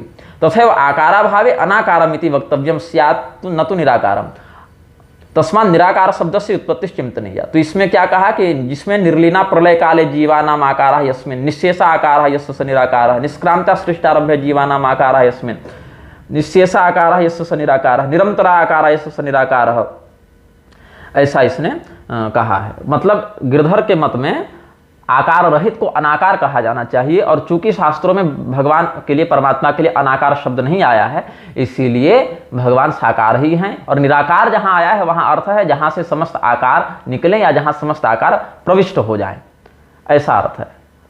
और इसने चैलेंज किया, चुनौती दी, तब मैं बोलने के लिए विवश हूं। इसने चुनौती दी कि भगवान के लिए, परमात्मा के लिए अनाकार शब्द नहीं आया है, और अगर कोई दिखा दे कि आया है तो मैं अपना त्रिदंड फेंक दूंगा। ऐसे निर्लज फेंकेगा तो नहीं लेकिन कहा है इसने, और यह भी कहा है लिखित रूप से अपने ब्रह्मसूत्र के भाष्य में कि जो लोग मानते हैं कि यहाँ निराकार का अर्थ आकार रहित है, वो लोग अनादिकाल के मूर्ख हैं। जब इसने स्वयं ऐसा कहा तब हम उत्तर देने के लिए विवश हैं। इसलिए ये जो लोग भाषा शैली का ज्ञान हमें देने आएंगे, अपनी भाषा शैली का ज्ञान अपने पास रखें, और औकात हो तो जाके गिरधर को समझाएं, इधर समझाने की आवश्यकता नहीं है। तो सबसे पहले तो हम इसमें बताएंगे जो वासिष्ठ रामायण, योग वासिष्ठ रामायण है, वहीं से बताएंगे। साकार अवघटादानावंकुरा समित युक्तिमत नाकारेतन महाकारम जगदस्तित्य युक्तिकम। अनाकार शब्द जो है वो निषेधात्मक भी कैसे होता है, नाकारे अनाकारे, इसकी टीका में कहते हैं नायम नय, यहाँ नय समास वाला नहीं है कि अनुचितम और अनुपयोगी ये सब लगा रहे हैं। यहाँ पर नायम नय, निराकार इत्यादि में नय समास नहीं लगा है बंधु, किंतु न शब्दोन्य प्रतिषेधार्थ समस्यते, इसलिए नाकार, निराकार, अनाकार ये सब पर्याय होते हैं। यहाँ स्पष्ट कहा टीकाकार ने नायम नय किंतु न शब्दो अन्य प्रतिषेधार्थ समस्यते, ये बातें स्पष्ट की गई हैं। अब सात्वत संहिता जो वैष्णवागम का बड़ा प्रधान ग्रंथ है, उसमें देखिए आप क्या कहते हैं। मंत्र समाधि विषये नाना भूमि जयेषु च निराकारो निरंगश्च स्मर्तव्यो ब्रह्म लक्षण। परमात्मा का लक्षण यहाँ पर बता रहे हैं, वह निराकार और निरंग है, अंग और आकार से रहित है। और यहाँ पर टीका में क्या कहते हैं, उक्तस्यास्य मूल मंत्रस्य विषय भेदेन साकारत्वम निराकारत्वम चाह मंत्र समाधि विषय इति दाभ्याम। साकार और निराकार दोनों रूप में, तो एक जब साकार कह रहे हैं तो निराकार उसके निषेध में ही प्रयुक्त होगा। जैसे सबल और निर्बल दो होते हैं ना, वैसे यहाँ निः शब्द जो है, जो उपसर्ग है वो यहाँ पर निषेधात्मक ही प्रयुक्त हुआ है। ये कोई भी सामान्य जिसको मतलब मध्यमा, प्रथमा मध्यमा स्तर का भी अगर कारक बोध हो, उपसर्ग बोध हो और इस प्रकार का लक्षण बोध हो तो पकड़ लेता है। लेकिन पता नहीं उन गुरुओं का दुर्भाग्य है जिसको गिरधर जैसा चेला मिला, दंभी और क्या कहें निर्बुद्धि, निर्गता बुद्धि जिस्मात् से निर्बुद्धि स्वयश गिरधर। अब इसमें आगे आप देखें तो अनाकार शब्द भी यहां पर आया है। य ओंकाराक्ष शब्दस्य विवरतो दीधिति प्रभः चिल्लक्षण स्वनाकारो विद्धि तद्वाचकम त्रिधा। यहाँ पर अनाकार शब्द ही आया, अनाकारो गुणलक्ष्य इत्यर्थ, चिल्लक्षण चिद्रूप चिद्रूपी है, यही उसका लक्षण है, और अनाकार गुणलक्ष्य है, उसको आकृति से नहीं पकड़ सकते, केवल उसके लक्षण से पहचानेंगे। तो इसीलिए शब्द ब्रह्म का यहाँ पर विवर्त बता रहे हैं। अब ये हमने एक तो आपको योग वासिष्ठ से सामान्य बताया, ऐसे भी अनाकार जो है वही आकाश का लक्षण बताया है, वहां से किसी आकृति की संभावना नहीं है। इसीलिए जब शाक्त मत में प्रतिष्ठा करते हैं, श्री विद्या रत्नाकर आदि भी सामने रखे हुए, वहां पर भी वर्णन है, अन्य पद्धतियों में भी वर्णन है कि अनाकारम शब्द गुणम, है ना, और उसी से आकाश तत्व का आवाहन करते हैं। तो आकाश तत्व का जो तन्मात्रिक गुण है वो शब्द है, और उसमें अनाकारत्व विद्यमान है, वहां निषेध है आकार का, ये सब बातें। और श्रुति सिद्धांत बताते हैं, हंसोपनिषद में जहां उस जीव संज्ञक हंस का वर्णन करते हैं, वहां क्या कहते हैं, अनाकार ही कहते हैं। अग्नि सोमो पक्षा ओंकार वाली श्रुति देखेंगे तो आगे क्या कहते हैं, कालश्चाग्निश्चोभे पार्श्वे भवतः पश्यत्यनाकारम च शिष्णोभे पार्श्वे भवतः। ये सारे चित्र हमने बहुत प्राचीन पुस्तकों से लेकर रखे हैं, आज प्रातःकाल संग्रह करके ये सब पढ़ रहे थे, तो हमने सोचा कि इस विषय को भी जोड़ दें। इस पर शंकरानंद सरस्वती जी की एक बड़ी सुंदर टीका है हंसोपनिषद पर, जिसमें उन्होंने क्या कहा, द्विविधम विप्रकारम समाधिम संप्रज्ञातम असंप्रज्ञातम च, इसके आगे बढ़ेंगे तो पश्यति साक्षात करोति अनाकारम च। तो अनाकार का क्या अर्थ किया, आकारातीतम, जो आकार से अतीत है, आकार से विशिष्ट है, आकार के ऊपर है। तो यहाँ पर क्या कहा, पार्श्वे भवतः पश्यत्यनाकारम च शिष्णोभे पार्श्वे भवतः अनाकारम च आकारातीतम सत्यज्ञानादि लक्षणम चकार आधार चक्रादियाम समुच्चयार्थ अनाकारश्चेति पाठे हंसो निराकारो भवतीति शेषः। स्पष्ट किया है, यहाँ अनाकार जो है इस पाठ में हंस का निराकारत्व, मतलब आकार रहित जो है, आकारातीत होना जो है वही लक्षित होता है। तो ये सब बातों को जब तक समझ में नहीं आएगी व्यक्ति को, तब तक न श्रोता के पल्ले कुछ पड़ेगा, और वक्ता तो ऐसे ही दम भी फंसा हुआ है। जहाँ शास्त्रों में परमात्मा को निराकार बताया गया है, वहां तात्पर्य अनाकार से ही है, यहाँ अर्थ उसका क्या है, आकार रहित। अब इसमें क्या रहस्य है, इसको विष्णु धर्मोत्तर पुराण के तीसरे खंड के 108वें अध्याय में बड़े अच्छे से समझाया गया है, और वहां से कुछ प्रधान संदर्भ लेकर हम आपको संक्षेपतः आलोकित करते हैं। जो हम देवताओं की पूजा करते हैं, तो देवताओं की पूजा से पहले एक प्रधान क्रिया है जिसको कहते हैं आवाहन। आवाहन करेंगे अमुकामुक रूपों में या अमुकामुक क्रियाओं के लिए, तो उसके लिए उनका चाहे जहां भी आवाहन करें, मूर्ति में आवाहन करें, पिंडी में आवाहन करें, या कलश में आवाहन करें, या यंत्र में आवाहन करें, लेकिन वहां पर एक आकृति का हम परिगणन करते हैं। शिवलिंग शालिग्राम में भी एक आकृति होती है, वर्तुलाकार है या गोल है, अंडाकार है, विविध प्रकार की आकृतियां होती हैं। तो आवाहन मथात्रापि क्रियते यद जगतपते नित्यम सन्निहितस्यापि सर्वत्र परमेष्ठिना। सिद्धांत क्या कहता है विष्णु धर्मोत्तर पुराण के तीसरे खंड के 108वें अध्याय में, कि परमात्मा तो सर्वव्यापी है, परमात्मा तो ऐसा नहीं कि एक देशीय है, कि यहाँ है और वहां नहीं, परमात्मा सर्वत्र है और परमात्मा सर्वत्र सन्निहित है। फिर उनका जो जगतपति परमात्मा का, जगन्नाथ का जो आवाहन हम करते हैं, उसमें क्या कारण है, केवलम कारणम तत्र मनसस्तुष्टि कारणम। परमात्मा सर्वत्र हैं, ये सत्य होने के बाद भी हम इस प्रकार का विश्वास सर्वत्र नहीं कर सकते। परमात्मा गुलाब के फूल में भी है, परमात्मा नाली के कीड़े में भी है, परमात्मा ये चंदन में भी है, परमात्मा क्षीर में भी है, परमात्मा मलमूत्र में भी है। तो क्या उस मलमूत्र और नाली इत्यादि में हम परमात्मा बुद्धि रख पाते हैं? नहीं। अपितु उससे स्पर्श हो जाए तो वितृष्णा होती है, घृणा होती है, नहाना पड़ता है, जनेऊ बदलना पड़ता है, पंचगव्य प्राशन करना पड़ता है, विविध प्रकार की बातें हैं जो कि मर्यादित भी हैं और लोक संग्रह में उसका व्यवहार भी करना चाहिए।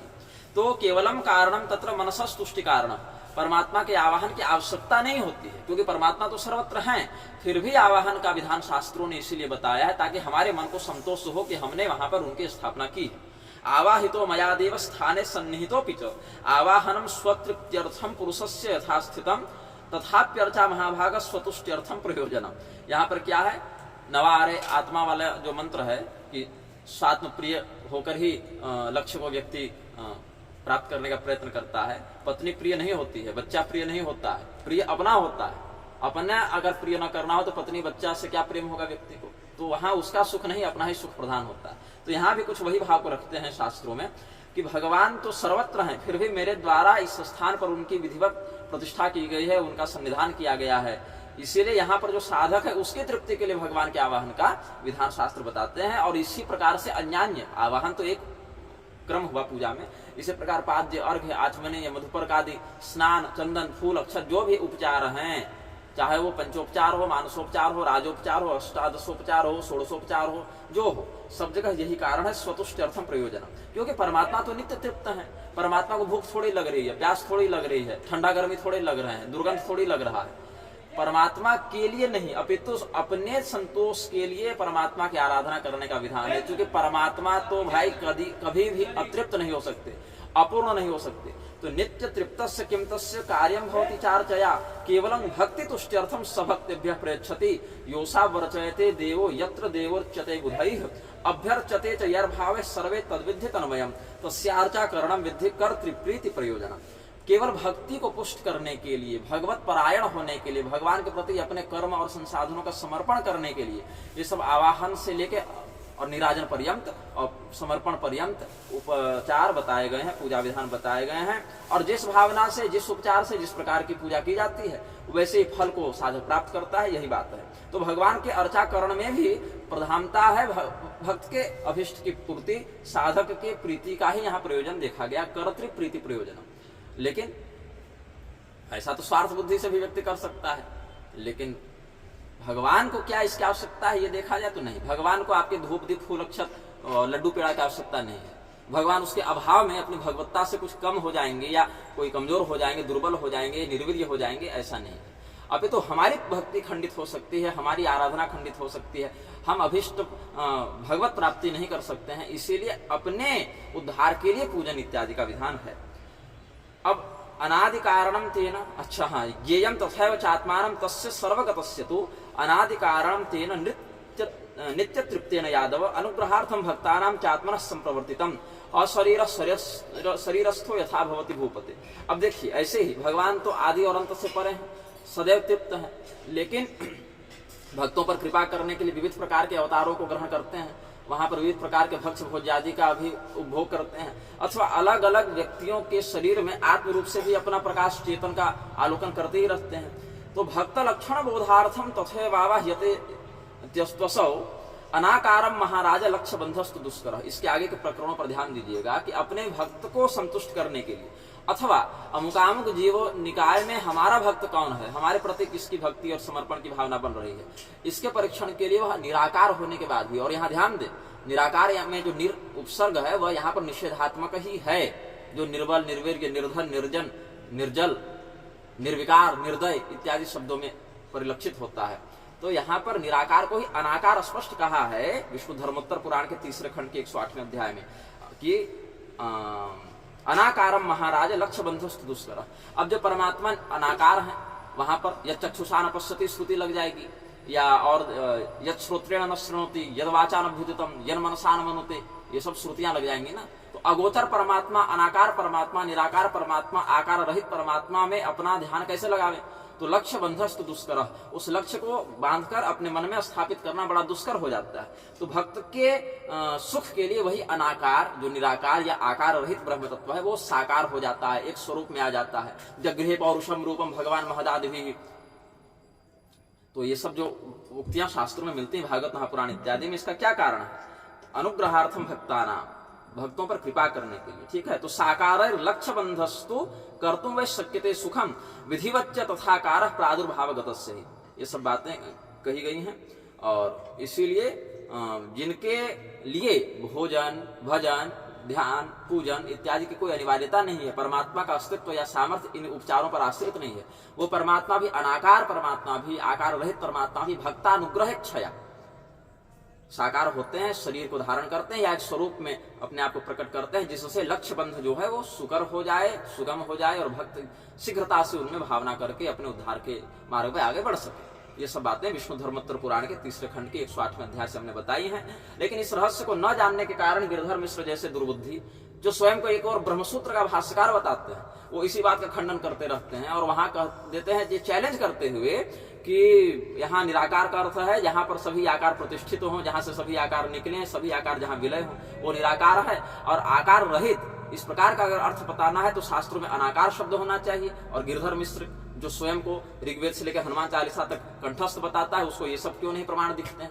इसीलिए नहीं दिखते हैं क्योंकि ये व्यक्ति पूरा का पूरा फ्रॉड करके बैठा हुआ है। पूरा का पूरा इसका कारोबार ही झूठ पर टिका हुआ है, और इसीलिए इन बातों को न जानता है और न समझता है, और समझाने पर समझना चाहता भी नहीं है।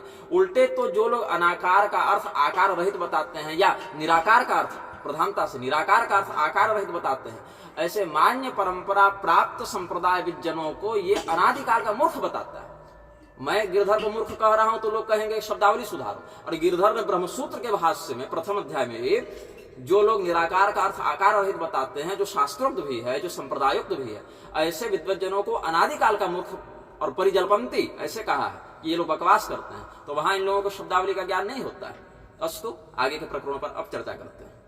तो श्रुति सिद्धांत, अच्छा, जब मैं निग्रह प्रवेशिका लिख रहा हूं तो हालास्य महात्म्य जो स्कंद पुराण का है, वहां से भी कुछ प्रमाण हमें देने की आवश्यकता पड़ी। तो हालास्य महात्म्य हम पढ़ रहे थे, वहां भी हमको मिल गया। तो अध्याय जो 62 है, जिसमें 56वीं लीला वर्णित है शिव जी की, वहां भी परमात्मा के लिए, शिव स्वरूपी परमात्मा के लिए अनाकार शब्द आया था। तो हमने उसको प्रमाण को सुरक्षित रखा था। अनाकारम हारी कृत भुजगराजम पुरहरम सनाथम शर्वाणिया सरसिरुह पत्राय तदृशम दिनारंभादित्यायुत शतनिभा नंदवपुषम महादेवम वंदे मधुर शफराक्षी सहचरम। यहाँ भगवान महादेव को अनाकार के ही रूप में ये लक्षित किया है। और देखिए, स्कंद पुराण का स्मरण किया तो काशी खंड का भी प्रमाण हमने आज प्रारंभ में रखा था, जहाँ हृदयस्थ चेतन के लिए अनाकार शब्द आया है निराकारत्व के अर्थ में। योग हृतपद्म निलयम, जहाँ गृहपति प्रकरण है काशी खंड में आप देखेंगे, तो गृहपति जी जब विश्वनाथ भगवान का दर्शन करते हैं तो उनके मन में भाव होता है कहीं वही परमात्मा जो सभी योगियों के हृदय कमल में निवास करते हैं। अनाहत चक्र है ना, वहाँ शिव जी का वास बताते हैं। और ईश्वर सर्वभूतानां हृदयेश्वर जो न तिष्ठति, हृदय कमल में परमात्मा का वास है। तो वह परमात्मा जो निराकार अनाकार है, कहीं वही तो ये ज्योतिर्लिंग विश्वनाथ के रूप में प्रकट नहीं है, ऐसा अनुभव किया है गृहपति ने। काशी खंड में मिल जाएगा वो प्रकरण। तो योग हृतपद्म निलयम, वहां से आप पहले भी देख लीजिए, ब्रह्मानंद सुकंदो वा किमु ब्रह्म रसायनम योग हृतपद्म निलयम यदनाकार मुच्यते यद अनाकार मुच्यते तदाकारत्व आपेदे किमिदम लिंग कैतवात। ये कहीं ये ज्योतिर्लिंग के रूप में अपने उसी स्वरूप को थोड़ा सामान्यकरण कितव दृष्टि से छल पूर्वक तो प्रकट नहीं कर दिया है परमात्मा ने। तो योगहृत कमलाश्रयम अनाकारम प्रत्यक भूतम यद ब्रह्मोच्यते तल्लिंगश्छलादाकारत्वम लिंगमूर्तित्वम आपेदे प्राप किमिति विमर्शः, ऐसा टीकाकारों ने स्पष्ट किया है। तो यहाँ अनाकार शब्द उसी अर्थ में प्रयुक्त है, लेकिन निर्लज्जता का कोई समाधान नहीं, पहले ही कह चुके हैं। अब कुछ पौराणिक प्रमाण देता हूं। भगवान सूर्य के लिए अनाकार शब्द मुद्गल पुराण में आप देख लें, तीसरे खंड में, अनाकाराय देवाय शाश्वताय नमो नमः अमेय शक्तये तुभ्यम कर्माधाराय भानवे, ये सब भगवान सूर्य के लिए आया है। भगवान गणपति के लिए भी अनाकार शब्द हमने आज प्रातःकाल खोज कर रखा था। मुद्गल पुराण से पहले भी प्रमाण देते आए हैं, अभी सामने मुद्गल पुराण है, लेकिन अब प्रातःकाल ही वो चित्र हमने खींच कर रख लिए थे। अनाकाराय, हाँ, जगद्रूपाय वै तुभ्यम स्थावराय चराय च अनाकाराय हेरंबा यब्रह्म पतये नमः, ये भी तीसरे खंड के चौथे अध्याय में मिल जाएगा। फिर आप देखें, आगे बढ़ेंगे तो आदि मध्यांत रूपाया दिमध्यांत स्वरूपिणे अनाकाराय ते चाकार युक्ताय नमो नमः। अनाकार और आकार युक्त दोनों कहा है। परमात्मा के लिए अनाकार शब्द भी आया है, ब्रह्मरूप के लिए आया है। और परमात्मा के लिए आगे देखते हैं, सर्वपूज्याय सर्वादि पूज्याय ब्रह्मरूपिणे ब्रह्माकाराय सर्वेश ब्रह्मणस्पतये नमः अनाकाराय साकार मूर्तये ब्रह्मरूपिणे शांतिभ्य शांतिदात्री ते परेशाय नमो नमः। ये भी वर्णन मिल गया। उसके बाद एक और प्रमाण दे ही देता हूं, अनाकाराय देवाय साकाराय नमो नमः लंबोदराय वीराय शूर्पकर्णाय ढूंढवे, ये ढूंढये, ये 8वें खंड के 24वें अध्याय में वर्णित है ये सब बातें। और शंकराचार्य जी एक योग वासिष्ठ का निर्वाण प्रकरण का उत्तरार्ध से भी परमात्मा के चित्त स्वरूप में जब कहते हैं अनाकारम अपि स्फारम चित्तम जगदम विदो, ऐसे करके अनाकारम अपि स्फारम, अनाकार होने के बाद भी, आकार रहित होने के बाद भी स्फुटित हो जाता है। तो ये कौन सा है, 157वां अध्याय है निर्वाण प्रकरण में उत्तरार्ध देखेंगे तो उसका 7वां श्लोक है। और इस 7वें श्लोक की टीका है, इदम रहस्यम तत्वविदो विदुर नान्य इत्याह अनाकारमिति। इसके रहस्य को तत्ववेत्ता जन ही जानते हैं, सब सामान्य लोग नहीं जान पाते, इसीलिए उसको अनाकार कहते हैं। अब ये सामान्य व्यक्ति जान जाते तो गिरधर भी जान जाता, लेकिन गिरधर स्वयं को असामान्य ही बताता फिरता है, बता देने से हो जाता थोड़ी ही कोई व्यक्ति असामान्य। हाँ, ये अवश्य है कि उस निराकार में भी, अनाकार में भी आकार का प्राकट्य हो जाता है, साकारत्व को वही प्राप्त हो जाता है, इसीलिए उसका ध्यान भी संभव हो जाता है। ऐसा मतंग पारमेश्वरागम का मत है, वहाँ कहते हैं आकार वास्तव नियमादुपास्यो नवस्त्वनाकार मुपैति बुद्धि, ये तो स्तुति कहती है। लेकिन वहाँ निराकार का अर्थ केवल आकार निर्गत हो, जिससे स्वयं जो आकार से युक्त हो और वहाँ से आकार निर्गत हो रहे हों, और यही अर्थ है, बल्कि आकार रहित गलत अर्थ है और आकार रहित अर्थ करने वाले लोग मूर्ख हैं, ऐसा अगर कोई कहेगा तो उसको क्या माना जाएगा? विद्वान तो नहीं माना जाएगा ना। भगवान शंकराचार्य जी का इस पर आप ब्रह्मसूत्र भाष्य देखें, शारीरक भाष्य देखें, तृतीय अध्याय में देखें ब्रह्मसूत्र में, जहाँ हमको लग रहा है दर्शनाच्य सूत्र का आगे वो व्याख्यान कर रहे हैं। अपिच ब्रह्म विषयासु श्रुतिषु आकार वदनाकार प्रतिपादनेन विप्रतिपन्नासु अनाकारे ब्रह्मणि परिगृहीते अवश्य वक्तव्या इतरासां श्रुतीनां गतिः तादर्थेन प्रकाशवच्च इत्यादीनि सूत्राणि अर्थवत्तराणि संपद्यन्ते। ये सब वचन भगवान शंकराचार्य जी के भी परंपरानुसार द्रष्टव्य हैं। और एक बड़ा सुंदर स्तोत्र है भगवान शंकराचार्य जी का, हमने नाम लिया तो, जो आज मैं प्रातःकाल पाठ कर रहा था और भगवत कृपा से वो मिल गया, उस पर आनंद गिरी स्वामी जी की टीका भी है, बड़ा प्रसिद्ध है, गोविंदाष्टक है शंकराचार्य जी का। सत्यम ज्ञानम अनंतम नित्यम अनाकाशम परमाकाशम गोष्ठ प्रांगण रिंगण लोलम अनायासम परमायासम माया कल्पित नानाकारम अनाकारम भुवनाकारम क्षमामा नाथम नाथम प्रणमत गोविंदम परमानंदम, ये शंकराचार्य जी कहते हैं। तो इस श्लोक के तीसरे चरण में ध्यान देंगे, माया कल्पित नानाकारम अनाकारम भुवनाकारम। भगवान कहते हैं अयोपि सन्नम व्ययात्मा भूतानाम ईश्वरोपि सन् प्रकृतिम स्वामधिष्ठाय संभवाम्यात्ममाजया। तो यहाँ क्या कहा है? नन्वनाकार चेत कथम, अनाकार कैसे कहा परमात्मा को? नन्वनाकार चेत कथम ब्रह्माद्या स्थावरांतः प्राणिनो ममस्यु स्मृतौ इति वेदांत वाक्यम संगच्छत आह भुवनाकारम भुवनम मायामयम, और आप ब्रह्मस्तंभ पर्यंतम मायाकारो माकारो यस्य सतथोक्तम। इसीलिए भगवान संसार के रूप में अभिव्यक्त होकर साकार हो जाते हैं और मूल रूप में निराकार रहते हैं। तो वही निराकारत्व जो है वह अनाकार है भगवान का स्वरूप। तो आह अनाकारम शरीर भोग राहित्य श्रवणा नित्य मुक्त इत्यर्थ। ये सब बातें आनंद गिरी स्वामी जी ने इस गोविंदाष्टकम के श्लोक में लिखी हैं। तो परमात्मा के लिए तो सत्यम ज्ञानम अनंतम ब्रह्म जो है श्रुति, उसी के गोविंद परक व्याख्या में शंकराचार्य जी ने अनाकार शब्द प्रयुक्त किया है। तो ये सब चिंतन करना चाहिए गिरधर को, लेकिन चिंतन करेंगे तो थेथरे कैसे करेंगे, और थेथरे नहीं करेंगे तो फेमस कैसे होंगे? तो इसके लिए मूर्खता का प्रसारण ये लोग करते रहते हैं। तो इन सब बातों का चिंतन करना चाहिए। चिंतन के अभाव में दंभ बढ़ता है, अत्यधिक प्रसिद्धि, अत्यधिक गुरुजी आप तो सबसे ज्ञानी हैं, सबसे महान है, ये सब के चक्कर में अनर्थ करते रहते हैं ये लोग। और उसके बाद दुर्भाग्य से जो जनता शास्त्र ज्ञान से विरहित है, जिनको कभी न इष्ट कृपा का कुछ सानिध्य हुआ, अरे भाई जो केस मुकदमा महाराज मेरा हो गया है, मेरा बेटा नहीं हो रहा है, नौकरी नहीं लग रही है, सास बहू में नहीं बन रहा है, नौकरी में प्रमोशन नहीं हो रहा है, इनके चक्कर में जनता पागल हुई है ना। लोग जाते क्यों हैं इनके पास? ये सब समाधान लेने के लिए। 1000 लोग मेरे पास आ रहे हैं, कोई इक्का दुक्का धर्म शास्त्रीय तत्व को जानना चाहता है, किसी का बेटा नहीं, किसी की नौकरी नहीं, किसी का स्वास्थ्य खराब, यही सबके लोग आते हैं। तो उन लोगों को ये शास्त्रीय विषय कैसे समझ में आएंगे, और क्या बता दें हम और वो लोग क्या समझ लें? तो इतने प्रमाण तो हमने दे दिए अनाकार इत्यादि के। परमात्मा के लिए अनाकार शब्द व्यापकता से पूर्वाचार्यों ने प्रयोग किया है। जिनको ये गिरधर ने मूर्ख कह दिया ना, हम ये नहीं बोलते, इस पर तो हम 1 साल पहले ही वीडियो बना चुके थे। बोलना इसीलिए पड़ा क्योंकि गिरधर ने उनको अनादिकाल का मूर्ख कह दिया और कहा कि जो लोग अनाकार का अर्थ आकार रहित बताते हैं, परमात्मा को जो लोग इस प्रकार से कहते हैं कि वो निराकार है मतलब आकार रहित है, वो लोग अनादिकाल के मूर्ख हैं। इसीलिए हमको इतना बोलना पड़ गया है। अच्छा देखिए, जो लोग ये जो मूर्खता कह रहा है कि निरुचित क्यों नहीं कहते हैं, या निरुपयोगी क्यों नहीं कहते हैं, अनुपयोगी इत्यादि क्यों कहते हैं, तो ये सामान्य, इसको क्या चिंतन नहीं होने में आ रहा है कि निर उपसर्ग का जो प्रयोग है वो निषेधात्मक भी होता है। देखिए एक सामान्य सी बात है, जो लोग व्यवहार में देख लें, निराकरण शब्द है ना, निराकरण अर्थ उसका प्रसिद्ध है, निरसन जान निर्जन। तो निर्जन का अगर यह भी अर्थ हम कर दें कि निर्गता जना यस्मिन् स्थानात् वो निर्जन है, तो जब सभी लोग निकल गए तो निर्जन का अर्थ है कि जन शून्य। तो वैसे निराकार का अर्थ है आकार शून्य। अगर आकार वहां से निर्गत हो गए मतलब अब वहां आकारत्व तो शेष नहीं रहा, वो लक्षण वहां परिलक्षित नहीं होता। निर्बल अगर वहां अर्थ करें कि निर्बल का अर्थ है कि उसमें बल है नहीं, तो भी ठीक है। और अगर रामभद्राचार्य की व्याख्या भी मान ले कि निर्गत हो गया, वहां से बल निकल गया, तो जब निकल गया तो वो बल रहित हो गया ना। ऐसा निर्धन, निर्धन शब्द है ना, निर्वीर्य, निर्वीर्य शब्द है। निर्जीव, निर्जीव का क्या अर्थ करेंगे? उसमें सभी जीव प्रतिष्ठित हैं कि कि वहां से जीव निकल के चला गया। निर्ग्रंथ, बौद्ध जैन इत्यादि को निर्ग्रंथ कहते हैं ना, क्योंकि उनके पास ग्रंथ नहीं है। तुम भाष्य लिखने बैठे हो ब्रह्मसूत्र का, तो निर्ग्रंथ शब्द पर चिंतन तो जाना ही चाहिए, क्योंकि नास्तिक मतों का तो निराकरण करोगे ही। निराकरण करोगे तो निराकरण का निर जो है वो निषेधात्मक ही तो लगेगा ना। निर्जन है, निर्धन, निर्जला, निर्जला एकादशी होती है ना। तो क्या कहते हैं कि सब जल में हम घुस जावें? तो ऐसा अर्थ अनुचित है, असांप्रदायिक है।